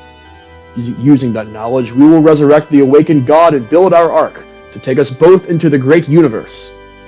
The construction of our Ark, to reign over God's forces in this great universe. The creation of the angel Malak, the M Project, was for that very purpose. What do you mean? We are orphans in this universe. We were thrown away onto this planet in solitude along with God. We humans were not born on this planet. Long ago we came here from another heavenly body. We are beings from an alien planet. That confirms Isaac Balthasar's theory regarding the fossils. That's ridiculous! This is true. You have seen the various regions of this world.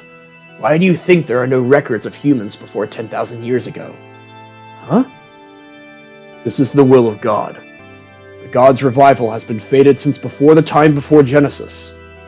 We will be one with God. Attaining a new animus, we will once again return to the starry skies. That is the meaning of our existence. That is our supreme objective. So you're not planning on using Solaris' power to dominate the world? Of course. What meaning is there in having control of a planet as insignificant as this? God has given us the right to rule over the universe. Yes, only we who do not carry impure blood have the right to a pardon. We will resurrect God. It's been an eternity since our exile from paradise. If the time of God's revival does not come, we will have to follow the path to destruction. But, having attained Animus, our resurrection is near. Next is God's resurrection. Krellian? This one only waits for the awakening. Ellie?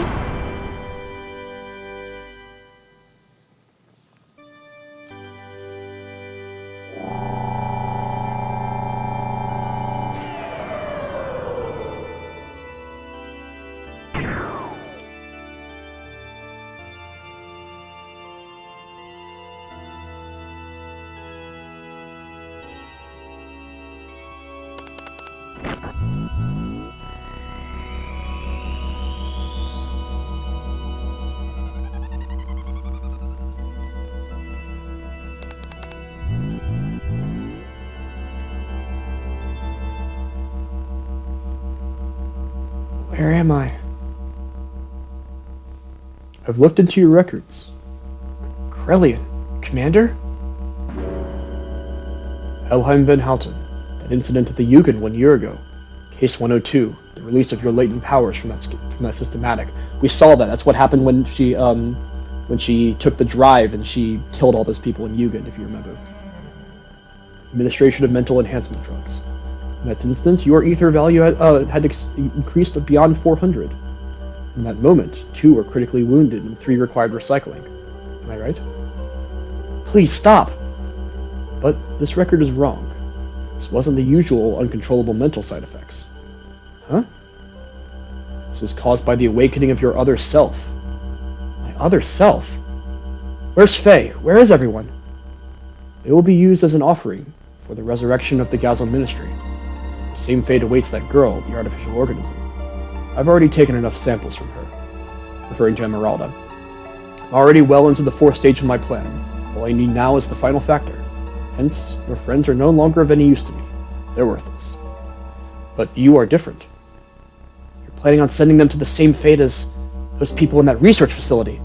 Doing all this for your own selfish ambitions. Do you know what you're doing? People playing with other people's lives. That's deplorable. I see. So you've seen the research facility. Presently, the Solaris researchers are working on genetic engineering down there. It's just a nest for fools who've learned the despicable pleasure of playing with their own organic creations. They seek only serendipity and inhumanity. That is not my place. I specialize in molecular engineering, nanotechnology. Do you know what this is? A nanomachine, a molecular machine. This is the assembler, which is one of those nanomachine machines. It can break down molecules and atoms and reconstruct it into anything. Each of these spheres is equivalent to an atom. Until recently, we were only able to produce materials which were several times the size of this. Thanks to that girl, the one we obtained from the ruins of the Zeboim civilization, we are now able to make it this compact and elaborate. To think that such a mechanism was created 4,000 years ago is quite astonishing. Until we discovered this, the work was rather crude. The best we could possibly do until now was to apply amino acid solutions to wounded areas for amelioration or to seal up any peculiar abilities. I'm sure you've had some exposure to genetics when you were in Jugend. Each type of those enzymes inside the DNA are also molecular machines that were created by nature. That is, if we are indeed the progeny of the very first organism. What do you think of accomplishing by using that molecular machine? What connection do I have with it? Although the nanomachines up until now could recombine DNA, they couldn't uncover any information in the intron, which are located in the replacements of the double helix. However, the newer nanomachines easily discovered this data that originally should not have existed, and we are about to see the results of that. According to the transferred record, it depicts a similar wave frequency as expected. And yes, the Ouroboros ring. That is a mistranslation. Of course, the Japanese is Ouroboros ring, referencing the same thing as the Ouroboros in Xenoblade 3. That is it, isn't it? Niang and Lacan's actions. This explains everything. Elheim, you were the mother. Mother? Yes. This is what your genetic exon looked like before replacement. This is the conceptualized form of the intron, which carries information that isn't supposed to exist. Observe. This is the Ouroboros ring, which contains intron information, which only exists in certain people. Ouroboros, if we were to anatomize such a thing. Wouldn't you be interested in what type of information it would have to offer us? Elheim, you are beautiful. When I look at you, I appreciate the artistic aspect of the human form, its elaborateness. I can't help but feel the importance of that. As if my molecular machine is unworthy of you. You haven't changed since then. Just like the other one, Lacan.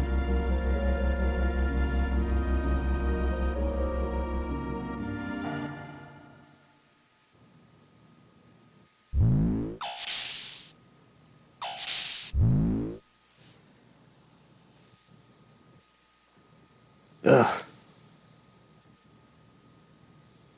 Are you conscious? Tak. It is impossible to move. This machine has physically cut your nerve signals. You will not be able to lift a finger, regardless of what your mind says. What are you going to do to me? To Bart and them? Where is Ellie? Do not worry. They have their roles. You have yours. I simply investigate. Damn it! What was I? So the battle has been fought, you say? That was discussed earlier by the Ministry. God damn it! We weren't born to be used by them! We didn't come all the way to Solaris for that! Everyone, we just want to make a place where we can belong. That's what we were fighting for, but now... It is much easier to be given a place to belong than to make one yourself. You do not even understand a simple concept like that. Only the true... Childish ideals pale when placed before reality, but actually many are satisfied with that. Being given one's place frees one from any risks. Misfortunes may be blamed on others. Do you know why people cannot exist alone, but only under some bigger concept such as a group or country? People need a place to go to be themselves. The more stable it is, the more effective it is. The Ministry gives them such a place. Under total surveillance, there is no need to bear the risk of maintaining one's own individuality. They simply live under the delusion of being an individual. What could be easier? Facts are facts, so let's just accept them. It will be easier for all of us. Resistance is futile. It will only make things painful. Do you still intend to do something about it? Look at yourself. What do you think you could possibly do at this stage? You cannot move. You could not even protect your friends who fought with you when they needed you. You could not even protect the most important person in your life, Ellie. Stop, please! You can do nothing. Quit it! Now, we may take our time and talk. Id.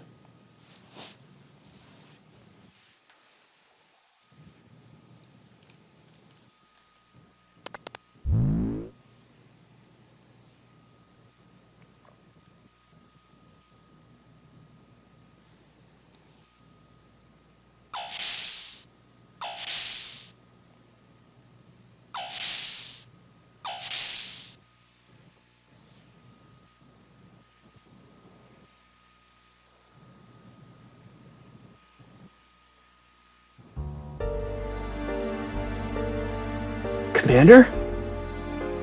What are you... Where? What? Where? I'm asking you where! That hurts! Please stop! Where is he? Where? I know you know! Take me to him! Who are you referring to when you say that man? Are you talking about Faye? Faye this, Faye that! Faye! In what way is he more superior than I? I will not accept it. I will not! Ugh. Ramses, that drug, the mental stabilizer. Why are you so shook up like that? What's forcing you to go through all this? What happened between you and Faye? Damn it, Faye. I'll show you.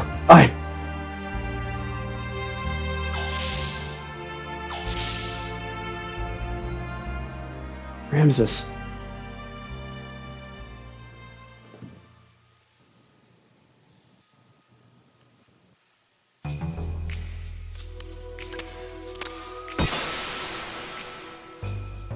Faye, hang in there!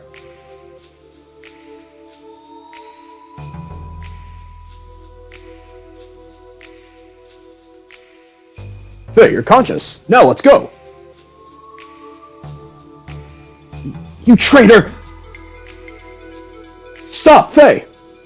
Don't stop, Bart! He betrayed us! He betrayed us and Ellie! Stop, Faye! It's your mistake! Let go! Let me go! Calm down, Faye. Bart isn't lying. Sidon is the one who helped us. Billy? Billy says it. You should listen. Listen very carefully. That limiter is implanted in our bodies. Right now, this research facility is the only place where we can get them removed. Sidon misled Krellian and the other guys and brought us in here to remove the limiter. What? But Doc was just... Is that true? Yeah. Doc?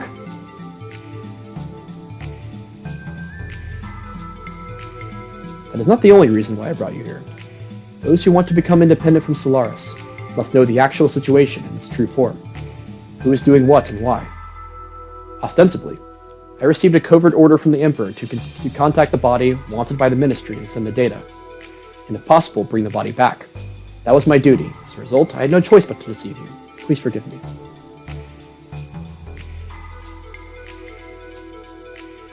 I see how it is.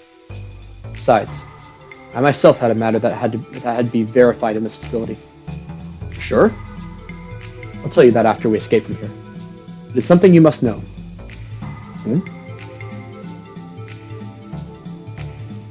By the way, Sidon, you did remove phase limiter, didn't you? What? Yes, of course. That is... Alright then, let's get out of here. Wait, what happened to Ellie? Weren't you with her? Ellie was taken to Krellian's research lab. Could not be stopped. I'm sorry. Why only Ellie? I do not know. But only one thing bothers me. When Krellian took Ellie, I had a chance to acquire Ellie's cellular information. I analyzed it and found something very interesting. Excuse me, I mean unusual. There is no limiter implanted in her. There's no limiter? Isn't that because Ellie is from Solaris? Even Solaris citizens have a limiter implanted when they're born. There are exceptions for certain people, like myself and Ramses, whose limiters can be removed later on through the treatment such as the one I did for Bart. But you must have permission from the Ministry to do so. Is that why Ellie... There must be more to it than that. I don't know the reason. Krellian is so absorbed by her data. I don't care what the reason is. For now, let's help Ellie and get out of here fast. You're right. If we mess up here, I put those guys who went to help Ellie's parents in danger. Sidon, we're going to Krellian's private research lab as planned. We'll meet up at the rendezvous point. What about Doc? There is still something left to be done. I will go destroy the last gate. Doc, sword. Yes, Yui gave it to me as I was leaving. I need to use it before I meet her. I used to use it before I met her. For a long time I vowed not to use it for killing them. But now is not the time to contemplate morals. It's not fair for me to be the only innocent one. I see, but... Yes? You're always so mischievous, Doc. It is in my nature. I'm sorry. Forgive me. Yo, Sidon, let me handle Faye and Ellie's situation. Now that the limiter is removed, Solaris doesn't stand a chance. Oh yes, by the way, young one, about the effects of removing the limiter. The results will not show up that quickly. Already your physical limiters have been removed naturally. The part I have removed is the psychological section. This is what I was mentioning earlier. There's both a physical and a mental limiter. The party got their physical limiters removed by Gaspar back in Shavat. That's how they were able to do 7 AP death blows. But their mental limiters, he's about to explain here, that is the subconscious fear and veneration from the Ministry and the Emperor that have been removed. Basically, you'll be able to battle against them without any fears or hesitation. So yeah, the Solaris had implanted mental limiters in addition to physical limiters after the war across the entire surface to try to make it so that people would not physically be able to, or I guess mentally be able to convince themselves to retaliate against Solaris. It's not that you have suddenly become more powerful. Are you serious?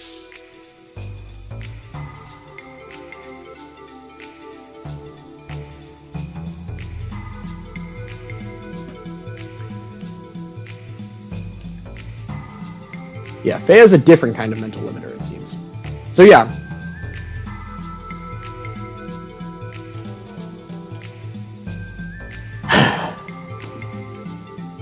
That whole section, that whole sequence of events is crazy.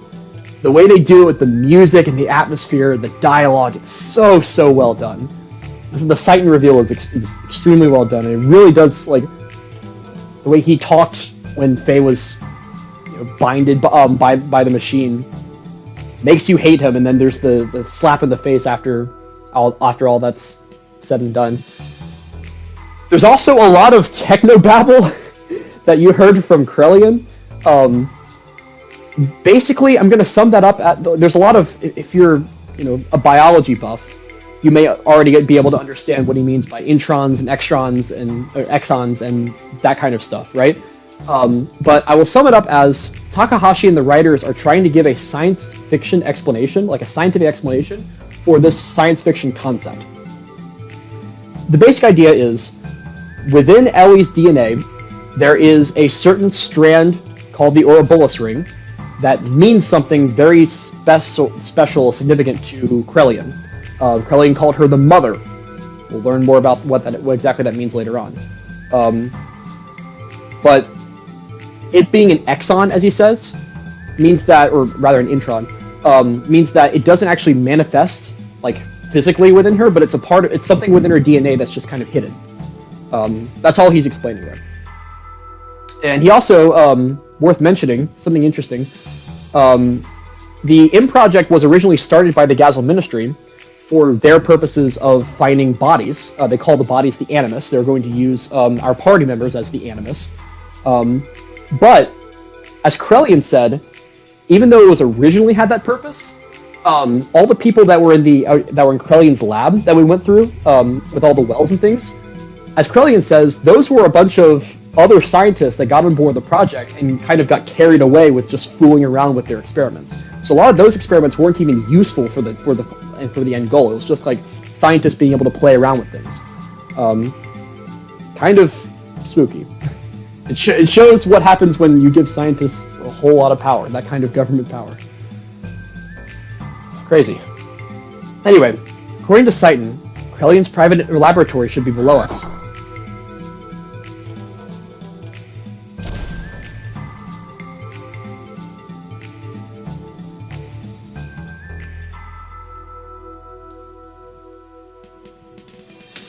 Citon is starting to act more like Albus for this arc. Yeah, basically. Ellie! You okay? Faye. Yes, I'm fine. Sorry to interrupt you two. This is not the time for a heartfelt reunion. Quickly, this way.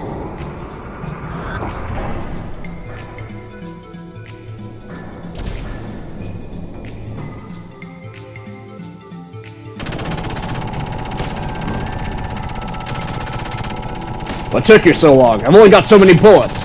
Hurry up and blow them away. I'm sorry. I have other matters to attend to. What the hell are you doing? To His Majesty's... You mean the Emperor? Are you sure, Hugo? Yes. His Majesty understands the situation. He says to leave it up to them. There. It is done. Sir. Yes! We're out of here, huh?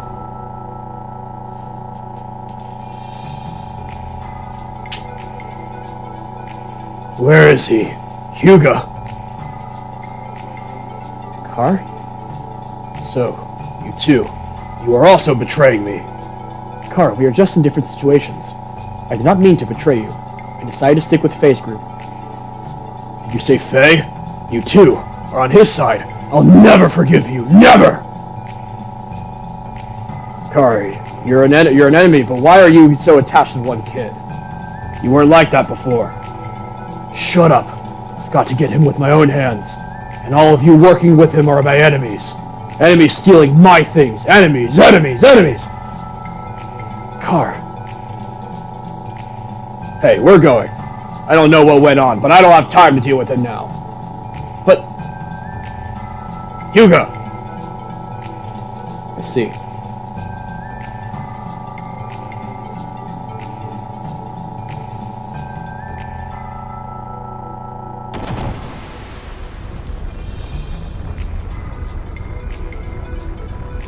You traitors!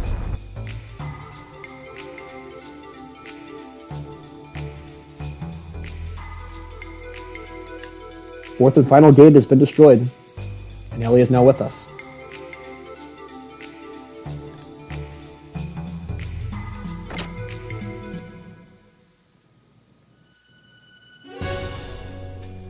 Oh, that's Faye! Faye Kim's here! Father, Mother! Ellie! You should thank Hammer. Hammer got your parents at the right time. Right, Hammer? Yes. Yes, exactly. Thank you, Hammer. I'd like to thank you, too. I never thought I'd see my daughter again. Thank you, Hammer. Listen, everyone, we have no time to waste. So we do not stand out. We should split up into two groups. Faye, you have done a lot, but I'd like to have you move on ahead and take two more members with you. Move along southwest of here and cross two mobile contact bridges. There you will find a hangar that will lead to the outside. You'll meet at the footbridge near there. If you talk to the blue memory cubes, you'll be able to make contact with the other party members. You can thus change which party members you wish to have in your current party. I shut down alarms here and there when I was breaking gates, but still dangerous. Be careful. I'll go to the hangar beforehand and arrange a ride for us. Solaris is in confusion now, so if I go alone, I can pull some strings. Okay, please do not overdo it. Yeah, I know. Ellie, Medina, see you again. Dear, please be careful. Father.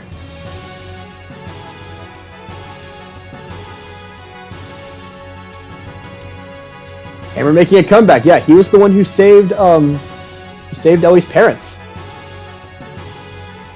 Hurry! Run away! Yeah, run away!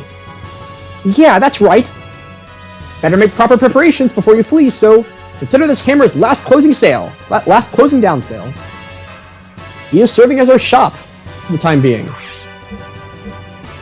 can buy better ammo for Billy. Different elemental ammo, and we can also buy the things that we could have bought at the shop in Aura for now a much cheaper price. We're gonna buy 5 of those just to get some for the rest of our party. There we go. I also have some gold nuggets we can sell. Gotten plenty of those at this point. I might as well go ahead and sell the eyeballs and stuff here too. I could wait and get more money for it if I go all the way back to the B Info Center, but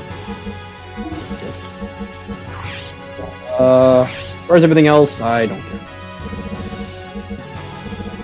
Speedrun, yes, will definitely come to that soon. Never mind that. And I don't think we're really strapped for items right now.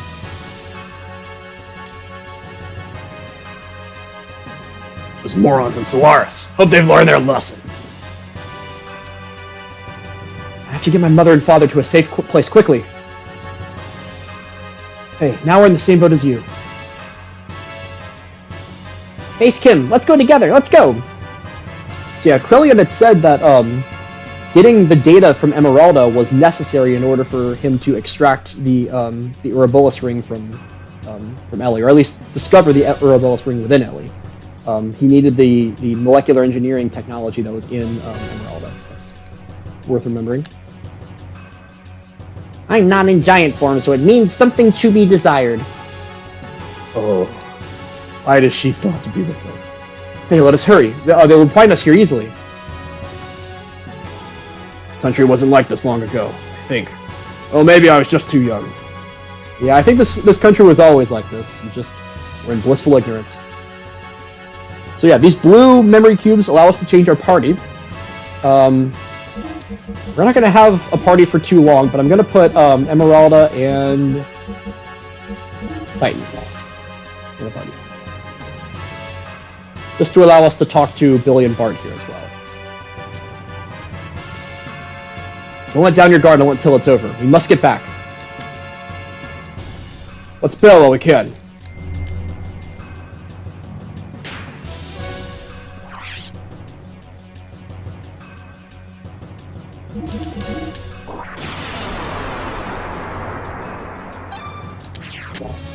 Okay, let's get out of here.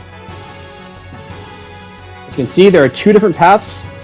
Citan said he wanted us to take the southwest path. Let's go over here. I have many different doors we can go through, but not sure if these are actually useful for anything. It's going to be encountering enemies, right?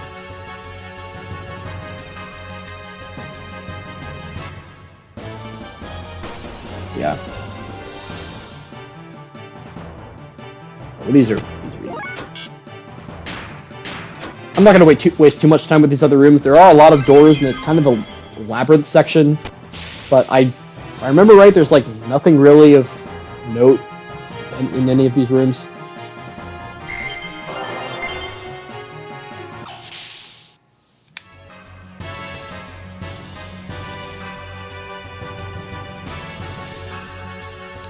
There are chests, okay. Shotgun ammo.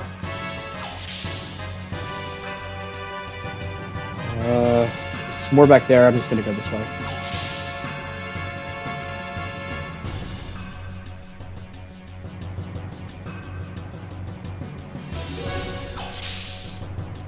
Swinging bridges there.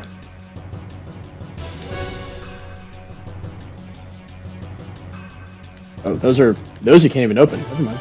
They're just fake doors. I can Zaboim.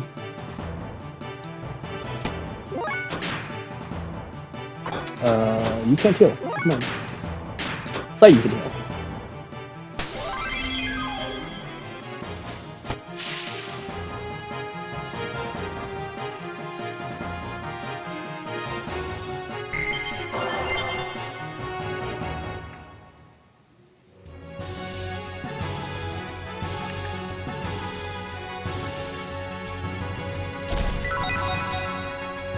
Alpha Sol, that could be useful. And down this way, assuming a lot of these doors are fake.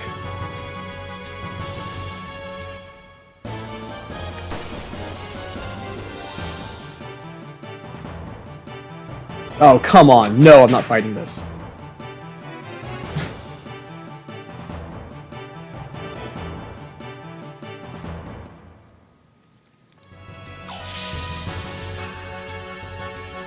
No, Ramses will be back. Ramses did not die there. He got out in time.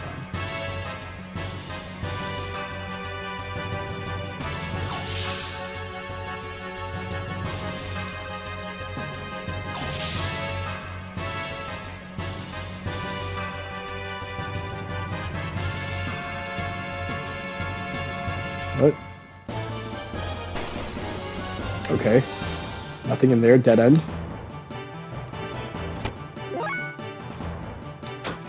Sure, I guess we can fight these.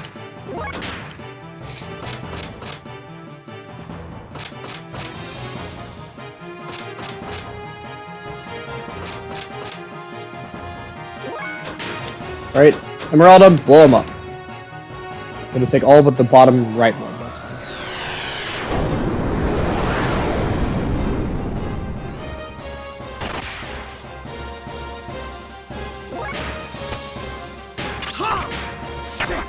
Oh yeah, okay, this is new. So Citan has completely different death blows now.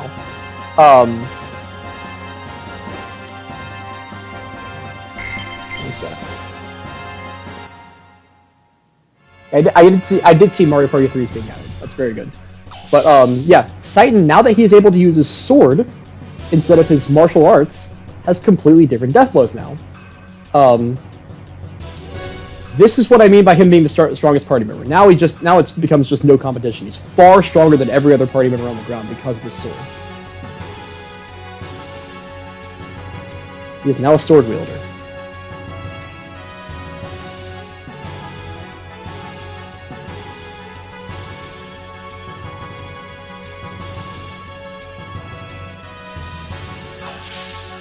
Very labyrinthine. Is there anything? Please don't tell me this leads to a dead end. Oh, okay. Reunite with everyone. Nice. They're outside. Even if we make it back home, will Prim and her friends be safe? Guess we're almost there. Phew, the sky is blue. I'm so glad. Everyone is safe and sound. What about my father? Saying goodbye to Solaris is hard. This is my home no matter what. Alright, almost there, Hammer. Here I am. I came all the way. It's the last of the last. Don't let your guard down yet. This is the last memory cube of Disc 1. And here at the end of Disc 1, it's just straight cutscenes.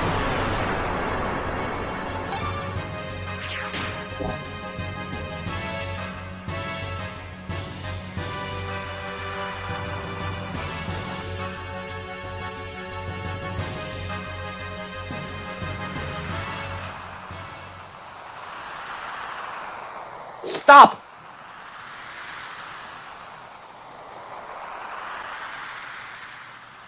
I'm asking Miss Ellie to return with me. What are you doing, Hammer? Don't move. I'm serious. Don't be silly. What happened, Hammer? I promised to a man named Krelian. He won't change it if Miss Ellie is returned. Hammer, damn you! I really don't want to do this to Miss Ellie either. Really, I like her very much. But I have no other choice, because I'm no good. I don't have the strength like Bro or the smarts like the Doc. I know. Everyone thinks of me as some annoying handyman who talks too much. I know that. Hammer. I'm different from you all. I'm not special like you. A normal guy like me has no choice but to do this.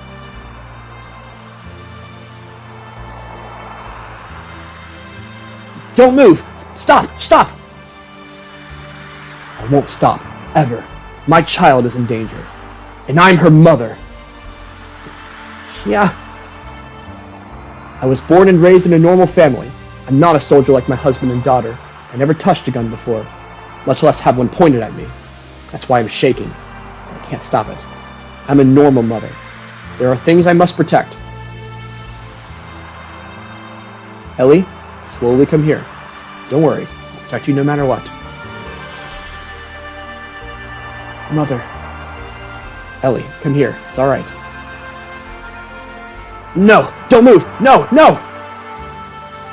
It's alright, Ellie.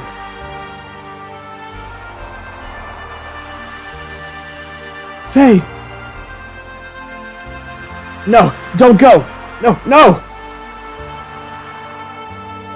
Don't go! Don't!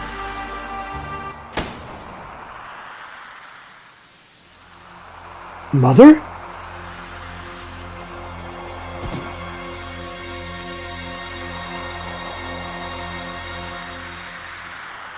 Yeah.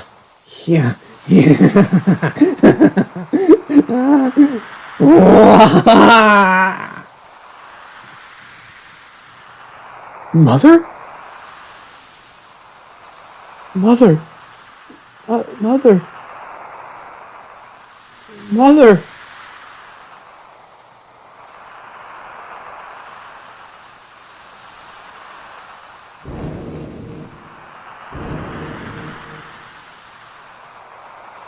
Yeah.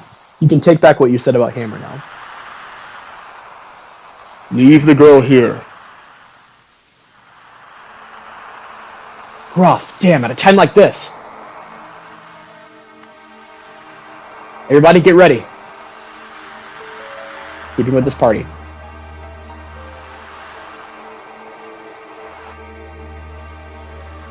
This is the last boss of Disc 1.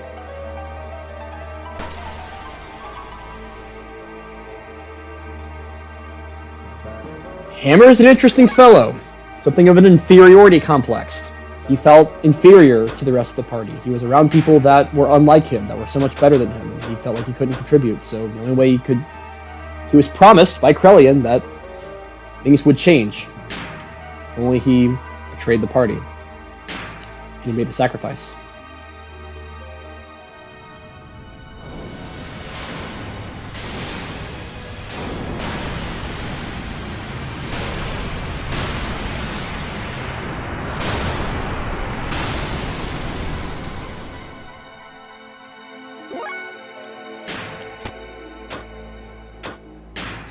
Okay, I'm focusing on Groff first. And show off some of the new sword death blows.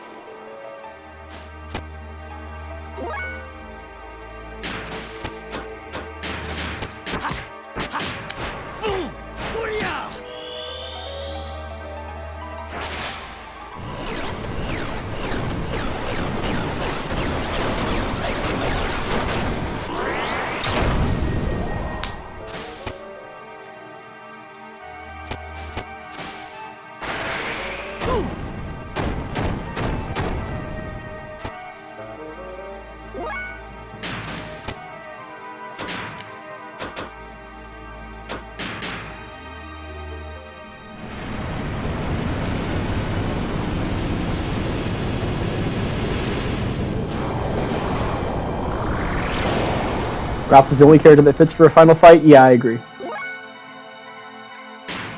Not the real final fight, of course, but for Disc 1 at least. Yeah, look at the damage the Titan's doing. No one else can even come close.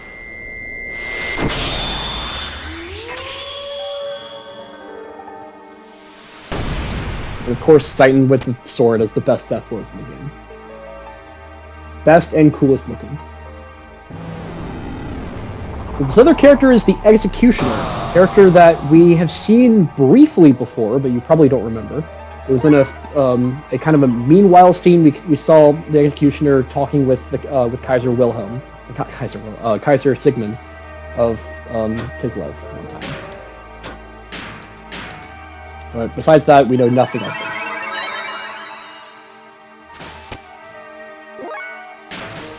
Let's use a death blow.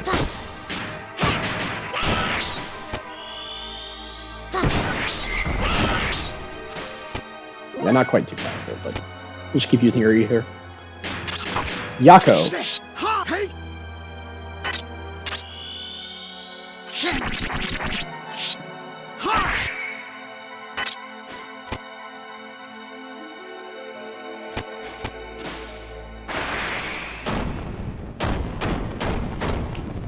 It's interesting that Groff's moves are a lot like Faye's death blows.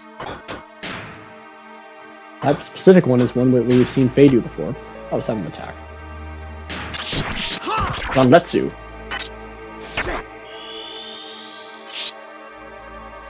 Oh, it's this one. Yeah, okay.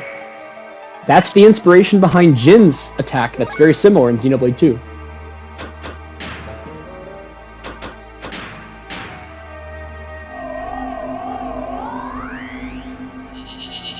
I believe it's called Stun Swallow, Jin's attack.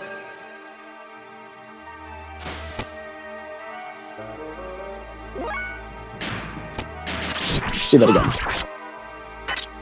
Yeah, Stun Swallow, that's right.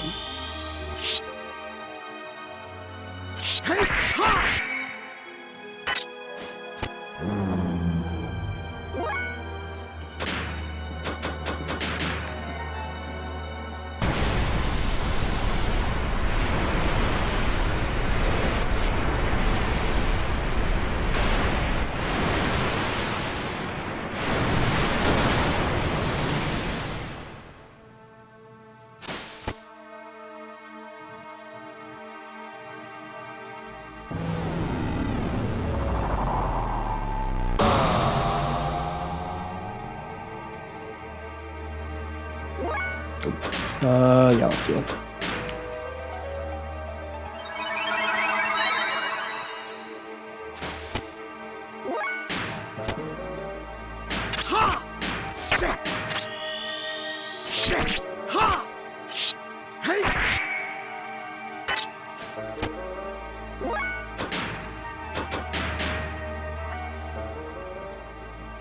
Empty moment. You would be helpful here, yeah.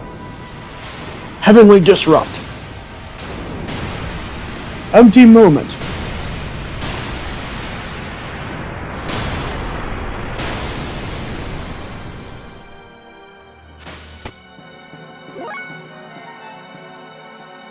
Ooh, I see. Okay. I didn't even do that intentionally, but I see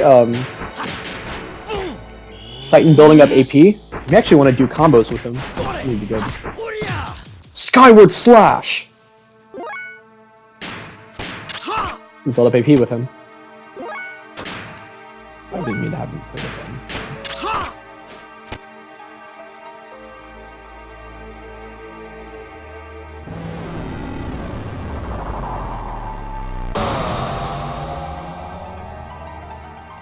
Meralda's magic doesn't seem to be, Ether doesn't seem to be very effective on the executioner. We'll just have her do Death Blows.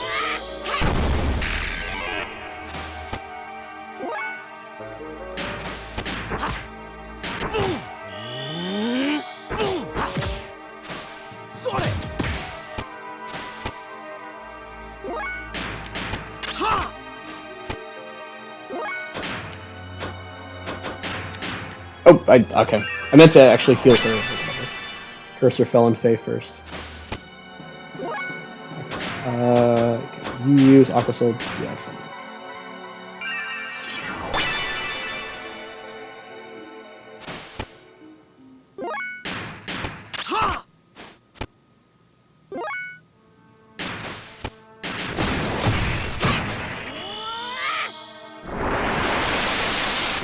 That's a cool one. That shows that shows the extent of her nanomachines. That's really cool.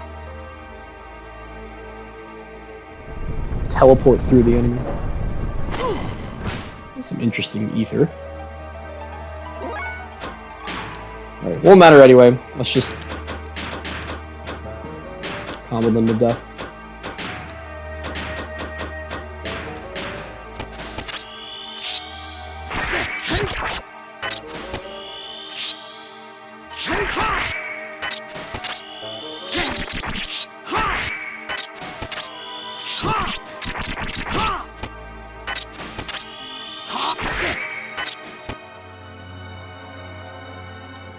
Sorry, Faye.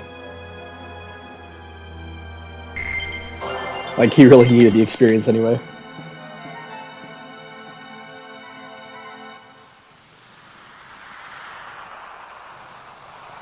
You've gotten better.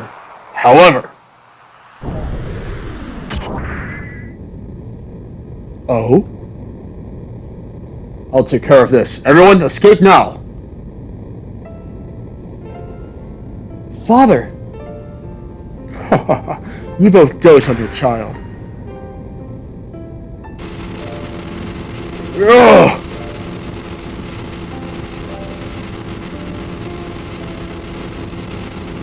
Ellie, go now. Ellie, no matter what happens, believe in yourself and go on. We'll both be happy to help any way we can. That's the least I can do to make it up to you. Ellie, you're Medina's daughter, my daughter, no matter what. So,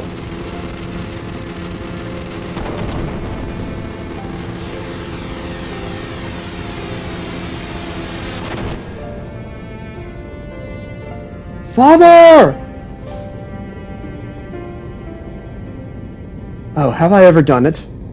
You had no time to say goodbye, but don't worry, I'll let you meet again on the other side.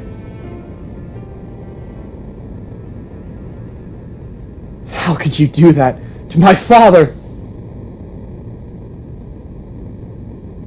To have that much ether control in a non-awakened state, impressive. However... Ah! Yeah, Ellie, everyone!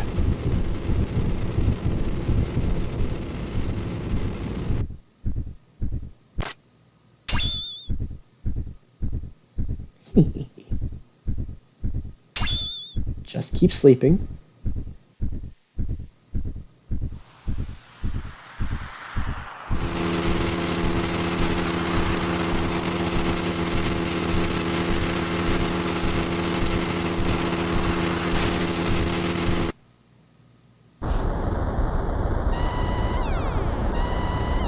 Sir, the gear's moving by itself in the hangar!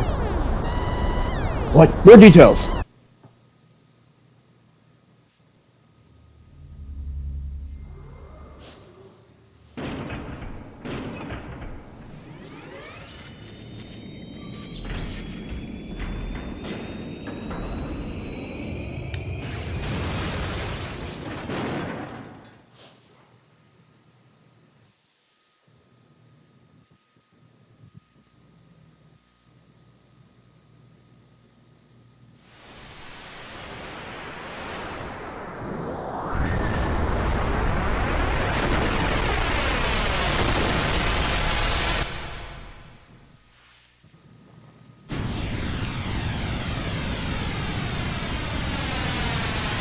Come on, come on, come on!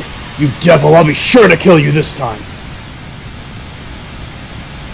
That's it, that's it. You came all this way just to be killed. Uah!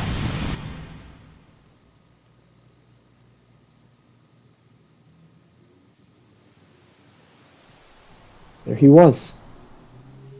Yes, it's clear. It's nothing like the half-assed stuff we've dealt with before. I don't think he'll get off the stage easily this time. Faye's mental energy seems to have been weakened, and it's similar to the old days now. It's so amusing. His feelings haven't changed over the years. Maybe you have mixed feelings? Don't be stupid. By the way, what about Ramses? You want him to bring her back? Too late. Car has left already. I really want to say it's a waste of time, but I guess it's alright. He probably made it easier to control it. Nevertheless... What? How can you continue to fight without a chance of winning? Isn't that what you want? Though I induced you to feel that way. But we're almost there. Our only actual example of success. Let's take good care of him. What her true intentions are, I don't even know. We're going. This place will soon be gone. I agree. We should do Carr a favor and save him, shouldn't we?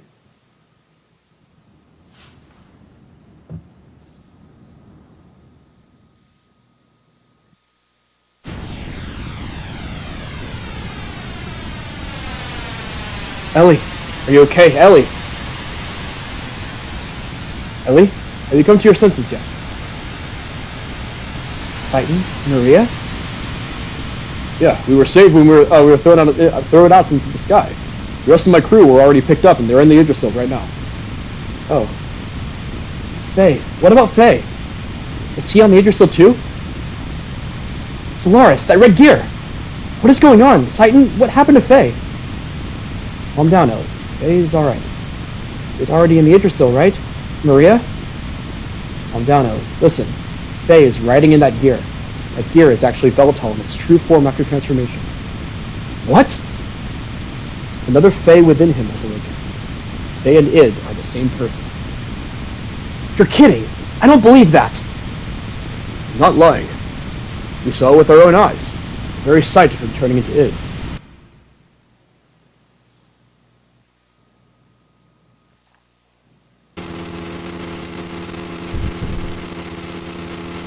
Stop! Stop!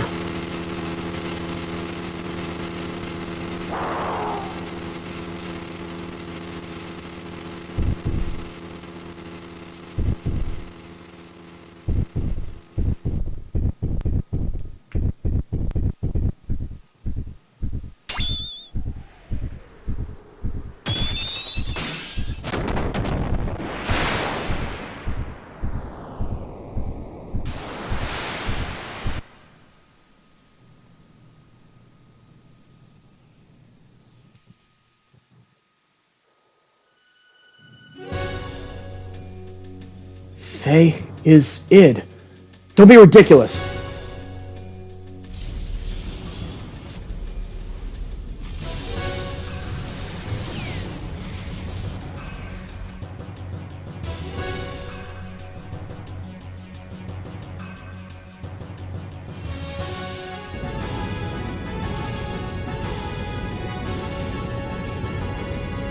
Quick, take cover!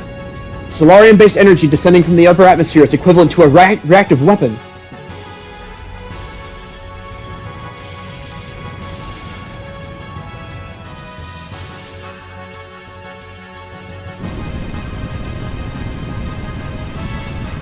I'm gonna get caught up in it.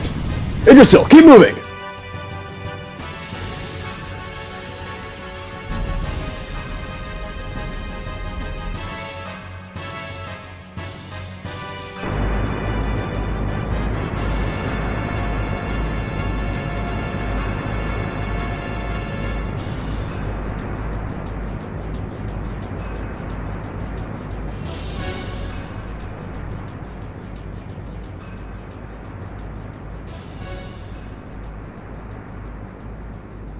Phew! We made it. Somehow. What the? It's that red gear. It's coming this way.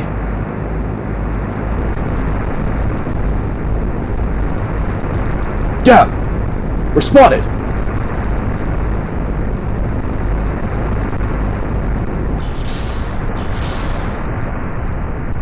Ellie? Sight, what now? What should we do? Huh? What? You were asking me what to do.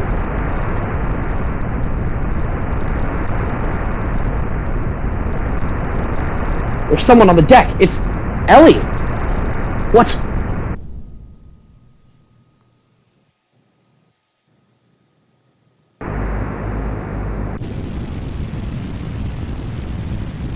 No, Ellie, return immediately! I'm going to do this, so please, allow me to do it. It's too dangerous. I know. It's just like when Faye put his life on the line to save me. It's my turn to save Faye. As long as it helps him, I don't care what happens to me. Ellie.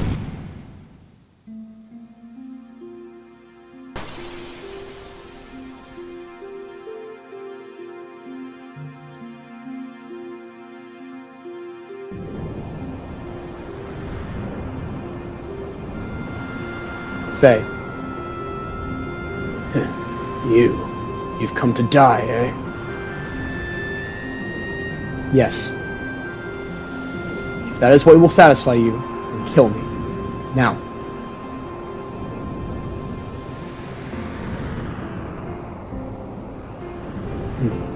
Good girl. Now die!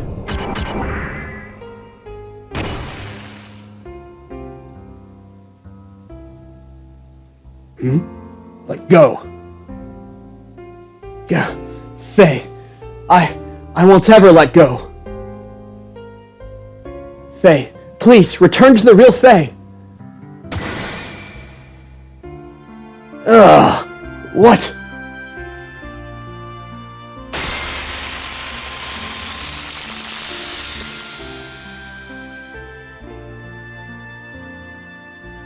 Faye, please.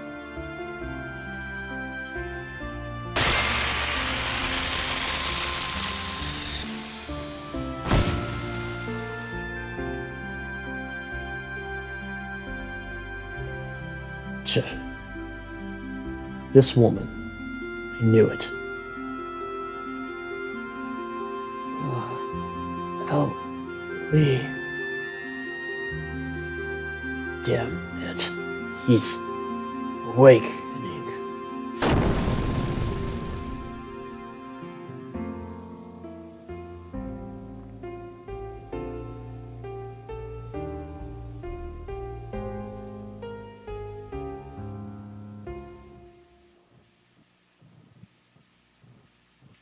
I am sorry. I did not want to say anything until I was sure. I was on a secret mission by orders of Emperor Cain to monitor Faye. He ordered me to determine whether Faye would be a threat to the world or not. The contact. That is what the Emperor calls Faye.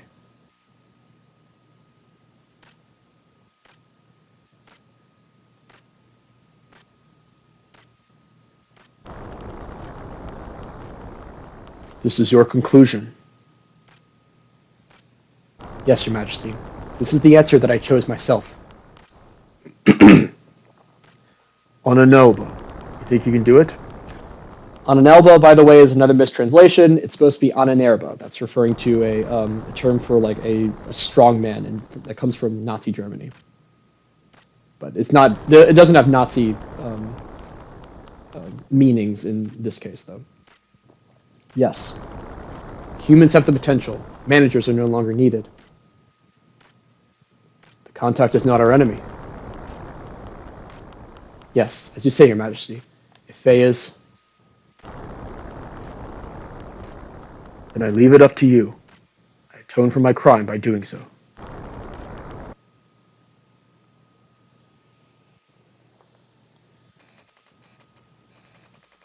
Ananelba, the long-awaited man of God, who will take the people born in this world with him to a new horizon.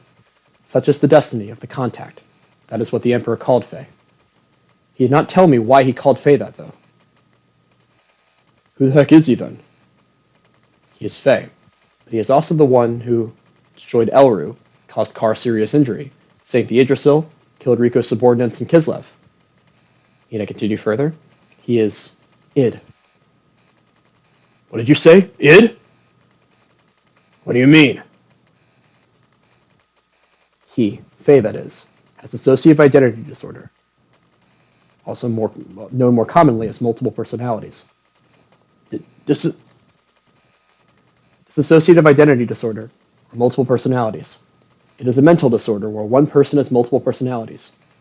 That can't be real. Oh, but it is very real. Faye is living proof of it. I have been watching over Faye, who has a destroyer personality within him named Id. In the beginning, he was stable. His disassociation did not occur at all while he lived in Lahan for those 3 years. But then, after Lahan was attacked, things changed. Little by little, the number of incidences of his dissociation and their lengths began to increase. And then at Solaris, a complete manifestation of Id occurred.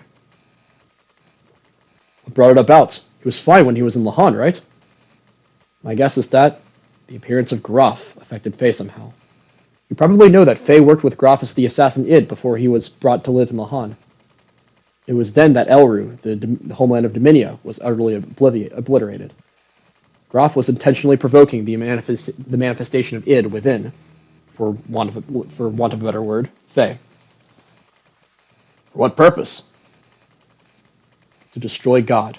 That is what Graf was saying. That is all I know, although there might be more to it. But one thing is certain. Graf was encouraging the manifestation of Id, but did not have adequate control over him. In other words, it was too much for him to handle? Yes. You said that's all you know, although there might be more to it. What did you mean by that? I shall go on to explain that now. Actually, that is the most important point.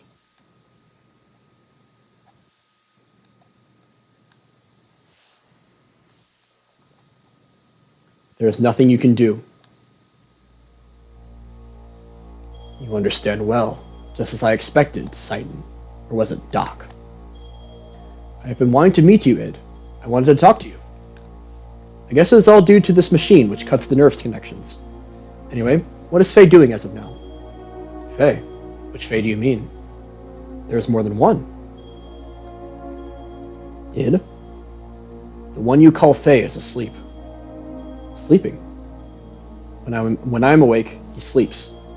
That is why he has no memory of what I do. Why does he not know? It's obvious. He is my subordinate. He cannot peer into my memories. He should not, in actuality, even exist.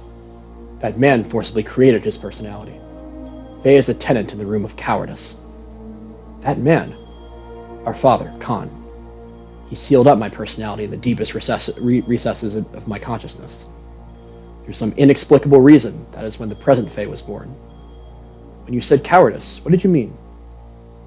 I ask about him. You think you can do something? It is rare to be able to talk to a real schizophrenic.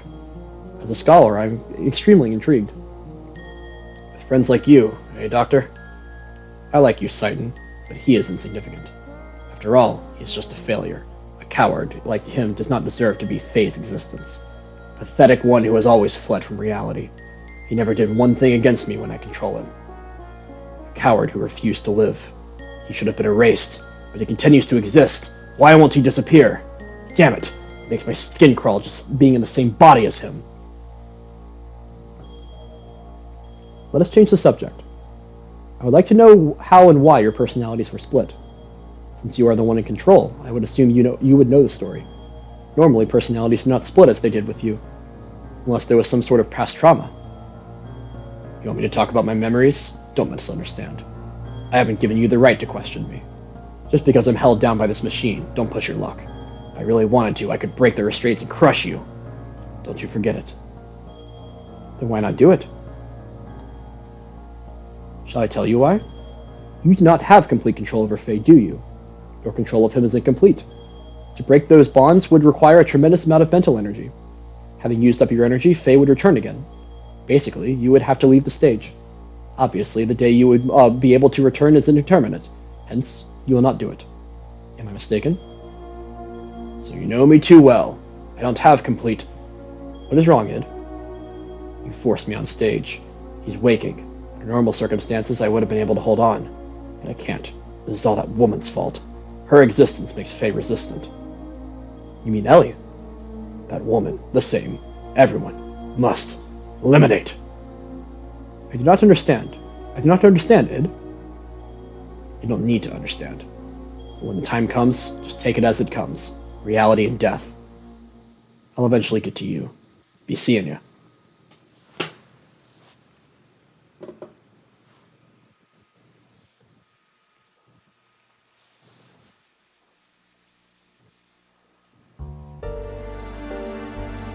The emotional portion of Faye's present personality was sealed up by his father through some method. And now at the cleared foundation of Id's personality, in computer terms, it is like constructing a mock personality on top of the compatible portion of the OS. That is the reason Faye has no memory of his past. Those 10 or so years of memories are under the supervision of Id. As long as Id does not willingly hand over the memories, there is no way for Faye to know, since he did not even exist before the time Id was sealed up. Present Faye's personality is an underdeveloped one, which is built upon within the 3 years of living in Lahan, studying and acquiring other people's reactions. Hence, he does not know how to fully cope with sudden or emotional situations. Ellie, you are the one who has spent the most time with Faye, so I would assume you understand this. Were there not times when he would be psychologically unstable? For example, he would be manically depressive and then have sudden fits of rage. Remember the Black Moon Forest? That explains that. Yes. And his present personality is but only a temporary one. That is not what I am saying. Present Faye is one single personality. It's just that structure-wise, his personality was constructed on top of Id's, hence placing Faye at a lower hierarchy. That is why when Id is active, Faye has no recollection of it. And that means he might eventually be overtaken by Id. Yes, there are only Id and Faye. But that does not seem to be the case. Id only manifests when Faye's mental energy is in a weakened state. It is a mystery in itself that the lower level personality of Faye has any control over the upper personality of Id. It is obvious there exists a third personality. Id calls this existence the Coward. In my observation, this Coward may be the fundamental personality of Faye. In other words, Id's manifestation is not controlled by Faye, but is controlled by the personality known as the Coward. And that means what? At the same time Id resents this Coward, he also obviously fears it. From a certain point of view, this Coward is the one assisting in keeping the present Faye in control. I do not know the reason why this third personality, Faye's fundamental personality, does not come out. If this one awakens, it will become one with Id. In other words, there is a possibility that the complete original personality may be restored. Is that for sure? Probably, but I do not know how to awaken it. Before I had the opportunity, it disappeared, and he has been like that since. Basically, as long as nothing happens to Faye that would challenge his existence, Faye can be himself. But his surroundings do not allow him that opportunity. It would be best for him to live in a place that is peaceful.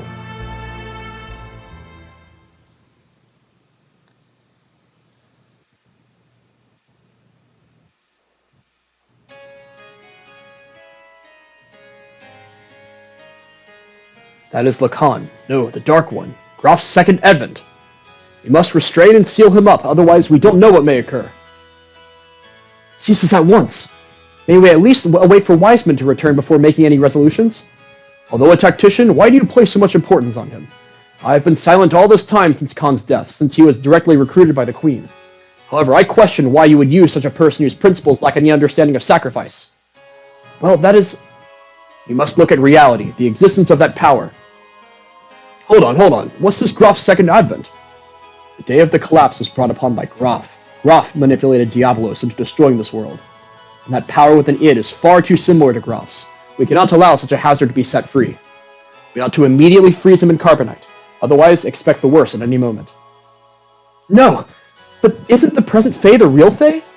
If that's the case, then why? But he is still far too dangerous. Think about it. He single-handedly annihilated the Solaris capital. We can't set him free. Not only that, in the past there were countless other cities that were destroyed by Id. I don't know their intentions, but Grof and Krelian were always involved somehow. And one of those incidents was Elru. It was Dominia's homeland.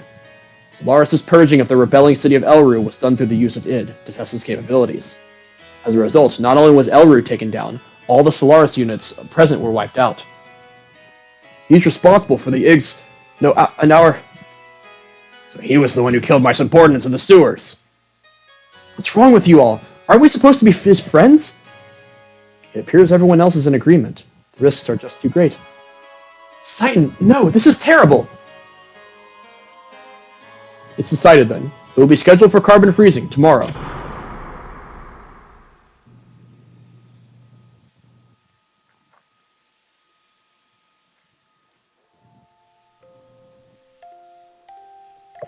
I heard about it from Doc.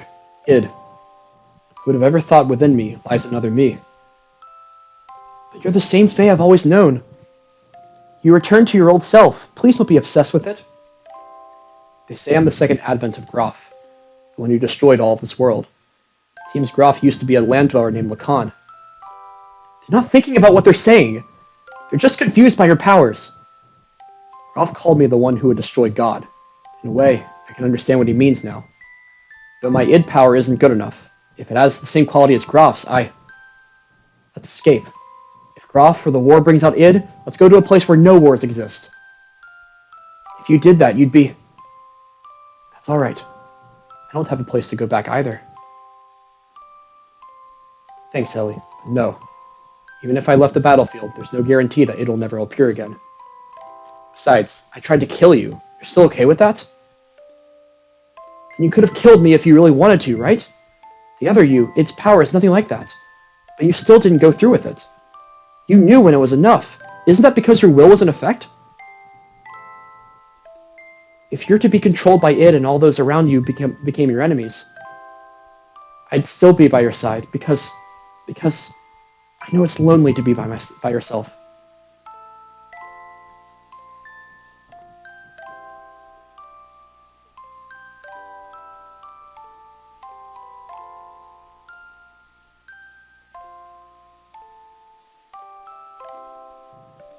I'll open it now.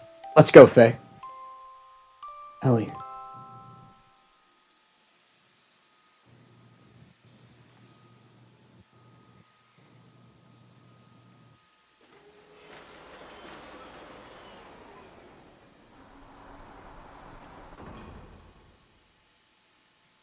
I thought it was about time for you to come. It's no use trying to stop me. Even if it is you, if you get in my way, I have no choice but to... That is no way for a lady to speak. I just came here to see you off. I refueled Veltal. We are ready to go anytime. Citan. But, Ellie, you cannot use your gear while it is still under repairs. What? Then what am I? You know that Omni gear. What if you borrow it? No way. I can't take Shavat's property without permission. Ellie is the only appropriate person for the gear. Nobody else can operate it. No. Never. I won't ride it ever. Ellie? What's wrong? I'm so scared. That's why I'll never want to do that. This is a problem. How about if I ride with you? Everyone? Sorry, Faye. I'm sorry. Sorry. No. Thanks, everyone. Now, I know you hate to leave, But we should get going before dawn. I did some work on the radar, so it should work fine.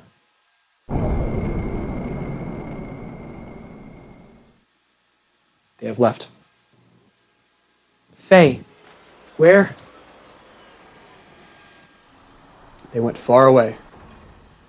I go.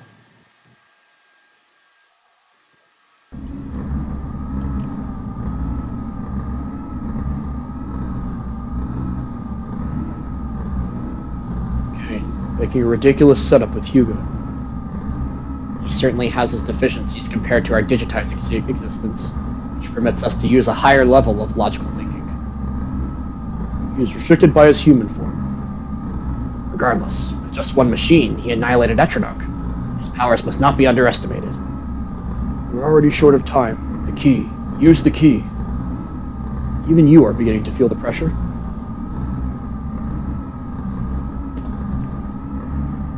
Brilliant. What is Kane's situation? The usual life extension treatment. He'll hold out for a little longer. Does that mean we may not make it in time? I wouldn't know. You spoke of using the key. Can you be sure he can be eliminated?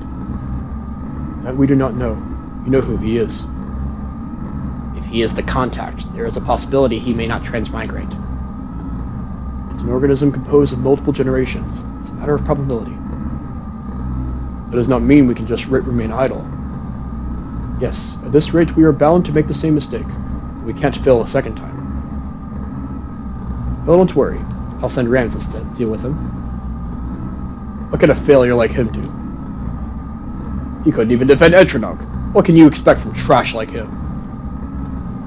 Even if he has the anima relic? The relic? The relic we recovered before has been aligned with his gear. There shouldn't be any problems now. You should be able to use his full power. You're going to take the task yourself? Although he transmigrated, wasn't he once one of you? I don't understand you. I've thrown away all feelings of human emotion. All I need is her. But isn't that also an emotion? Of course. Is that a blunder? You are irritating. Do you wish to cease your existence? Fine. We shall leave it at that.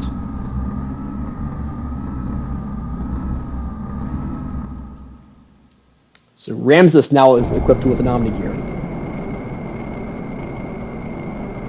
Helheim?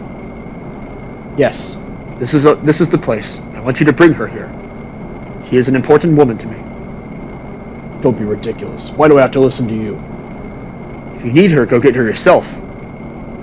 If you need her, go get her yourself. You're quite right. But can you say the same thing after looking at this? This is... Your gear and the anima relic have been aligned. This is the Omni gear. Now, she is with Faye now. What? Losing those battles against Faye again and again. I believe it's because of the difference in the performance of the gears. I think you'll be able to use 100% of its abilities. So how about it? However, if you still fail with this, you are truly trash. Ramses, will you go? Car, are you going? Yes, I must get rid of him with my own hands. Be careful. I believe in you no matter what others say. Faye, what a loathsome name. I worked my way up on my own, but he ruined it again. That signal. It's him. I'm not trash. I'm not worthless. What kind of gear is that? Omni-Gear, and according to the readings, it's clearly different from the one Bart's using or the one in Shavat. I think it's the perfect gear? Perfect gear? Remember what Seitan said? He said that the Omni-Gears are controlled by mental waves. The power, the potential varies depending on the rate of synchronism. The numbers indicate complete synchronization. Slow, too slow! They're catching up with us! Your performance is sad. I knew you'd be there. Ramses? Turn Lieutenant Elheim over to me, Faye. What? Why do we have to turn Ellie over to you? Oh, I get it. It's Krellion's idea, isn't it? I don't think so. You can't expect me to comply. I can take her by force if you wish, but then don't ever expect me to be able to hold her. Don't ever expect to be able to hold her in your arms ever again. Faye! Don't worry, I'll protect you. Impressive words. Faye, I intend to take everything away from you.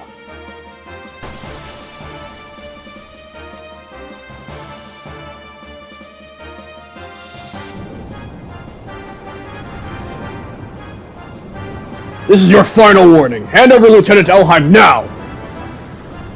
I refuse to. Are you sure you want to refuse me? It'll be too late for you to change your mind later. Stop your stupid boasting.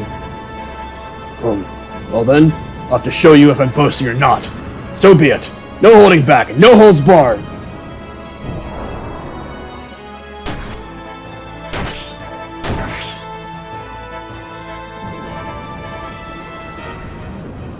Come on! What poor form? What's wrong, Faye?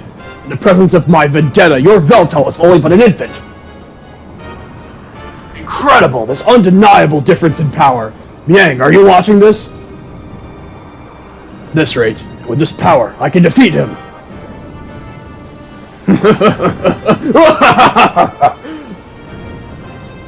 Ramses, listen! I surrender! So please stop attacking us this instant! What are you saying? If you do that... It is me he wants! I can't drag you into danger just over me!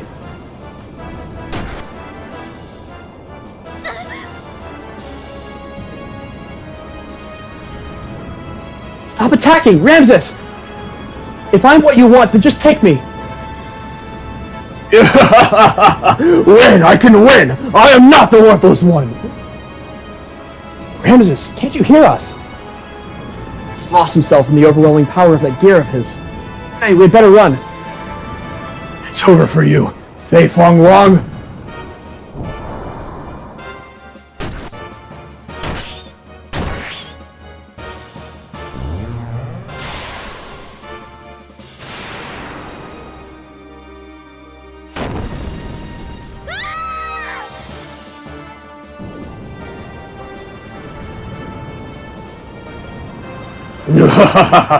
I am not the worthless one. Huh?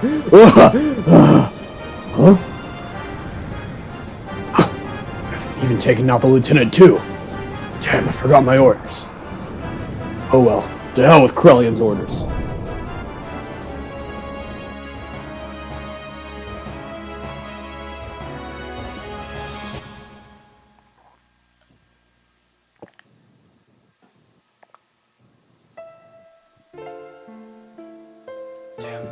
Bleeding. Bleeding won't stop. If things don't change, at this rate, Ellie's not going to make it. Ugh. Ellie, hang in there. Ellie, I'll save you, I promise. Ellie!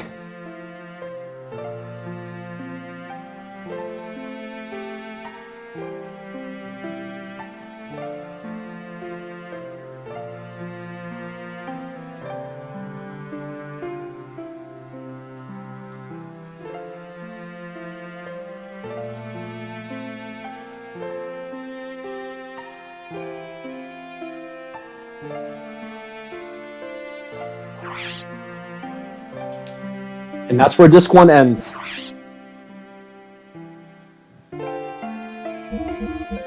Save here.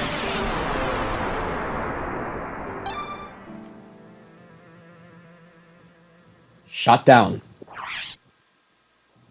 Insert Disc 2. Man, quite the cliffhanger, I know. Citan and everyone else are back in Shavat. Faye and Ellie have crash-landed in an unknown place. Graf looking on from afar. Solaris has been destroyed, at least the capital has, Etranug. Though the Gazelle Ministry, Krellion, Kain, they all still live on. Emperor Kain is sympathetic toward the Land Dwellers, which is interesting. He is not necessarily sharing the same objective as the Gazelle Ministry in Krellion. He has his own objectives. He's more interested in the well-being of the world rather than just keeping control. We'll learn more about his motivations in Disc 2. And Ramses now has an Omnigear. Vendetta. That's a lot. A lot happened this stream, to say the very least. But yeah, the end of Disc 1 is my favorite part of the game. Not to say that Disc 2 is bad. I am and will always be a defender of Disc 2. A lot of people complain about Disc 2. It's worth knowing, as I've said many times already, that Disc 2 is a drastic change from Disc 1. It is no longer an RPG, effectively. It's a visual novel. And it's a lot of information condensed into a very short amount of time, and a lot of it is just kind of narrated by the characters. And you'll see what I mean when we get to that. That's worth remembering as we go into Disc 2. It's a very sharp contrast with what we've seen so far. Disc 2 requires a lot of popcorn. It's a lot of cutscenes, and then there's like an endgame portion, a final dungeon, and then the end. Yeah, so there's a couple of things I took note of that I want to talk about before we wrap up the stream. So I want to give an explanation for Id and Faye. So the whole multiple personalities thing, kind of summarize what Seitan was saying. So Faye, the Faye that we know is the newest personality. It's only 3 years old, effectively. This explains why, for a lot of the early parts of the game, and for a lot of the game in general, Faye didn't really seem to have much of an much agency of his own. If you remember from the early parts of the game, one big part of Faye's character that he was struggling with was the fact that it seemed like people like Seitan were kind of just guiding him along, and he didn't really feel like he had much agency. He didn't really want to be involved in the war, but they were kind of just pushing him along. We now know Seitan's motivations for doing that, and we now know that's kind of part of his personality. Faye the new Faye doesn't have much of an agency of his own. He's very psychologically unstable, and we now know why. He was forcibly created by Khan 3 years ago.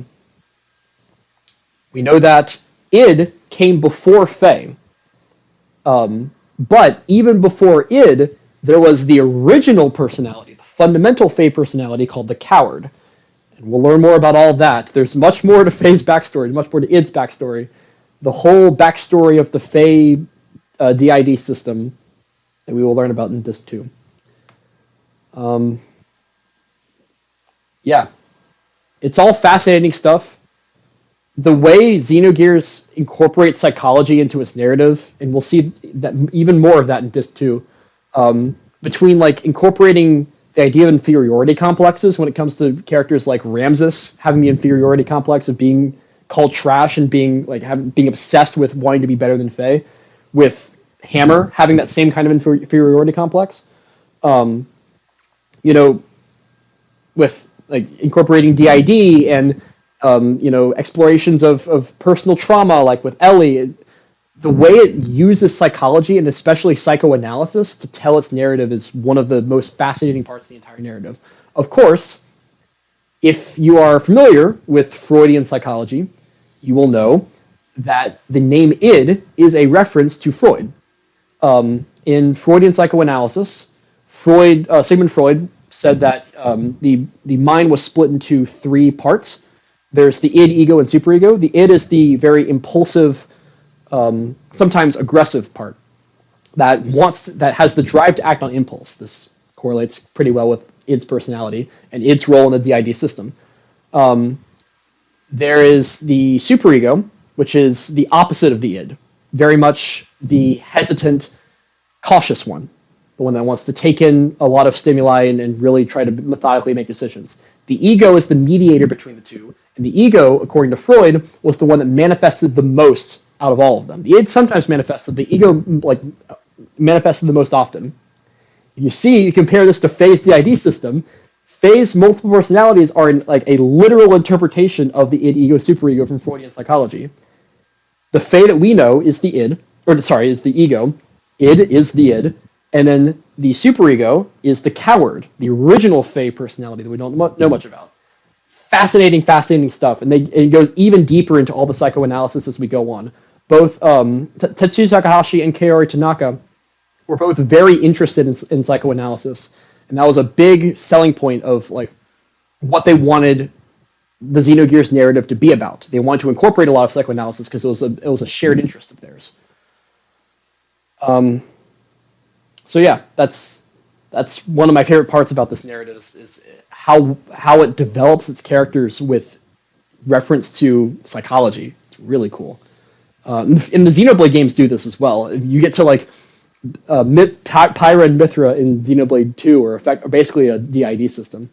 And like it explores the multiple personalities and trauma with those characters too. Xenoblade 3, it goes into a lot of that. Xenoblade 1, Shulk in particular definitely has like there's some interesting psychology there when you examine like Shulk's dreams that he has throughout the game and how they relate to like the Xianza. That's whatever. But yeah, fascinating stuff. One other thing I wanted to mention real quick. The characters mentioned Elru. So I know when I first played, I felt like that whole thing came out of left field. It was kind of something that like Citan, Sigurd, and Jesse knew about as like the older people of the party that the player never really learned much about. So Elru was the region of the world. Now it was. You remember how I said the Xenogears world is split into like 4 corners depending on the elements? You had Ignis, the big continent where Kislev and Ave are. You had Akuvi, the archipelago, where the Ethos headquarters and Babel Tower and all that was. The Thames was as well. You had Terrain, which doesn't really matter too much, in the northwest corner. And the southeast corner of the world was Elru. There wasn't much land there, as we saw. That's because the Elru, the nation of Elru, was destroyed. Perfect Works gives a lot more information about Elru. It was effectively a nation of demi-humans. Think of, you've seen Ruby, think of Menagerie, the island of Menagerie from Ruby. That was a nation created specifically for the Faunus. I couldn't remember the Faunus. That was kind of by the nations of the world to kind of shut them up and keep them in their little confined community. That was basically what Elru was. Elru was a nation of demi-humans. Dominia was a demi-human. It also says that Kaiser Sigmund, Rico's father and the Kaiser of Kislev, was also originally born in Elru and grew up in Elru before it was destroyed by Solaris as a way of testing its power. Because, of course, Krelian and Graf kind of used it as their little puppet, and they would just kind of sack him on places. It is at Elru that the flashback that Ramses kept having earlier on in the game, where he saw Id take down Gears with his bare hands, and where he first saw the Crimson Knight version of Veltal appear. That happened in Elru. Basically, what happened in that mission was Solaris through Gebler sent Gebler to go destroy Elru, and of course Ramses led Gebler, so he went with the squadron. He got there, and Graf and Id were already there, and Id was already like wreaking havoc, and Ramses kind of saw that as Id one-upping him.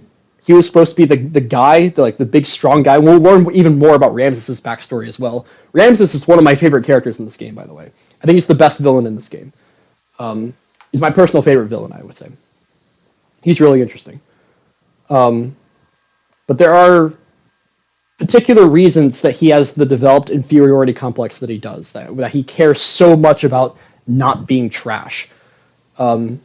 Because effectively he was made out to be the strong man that built himself up on his own, that led Gebler. He was the guy in charge, and he goes to Elru, and there's Id that's just doing it all for him and is way more powerful than anyone he's ever seen.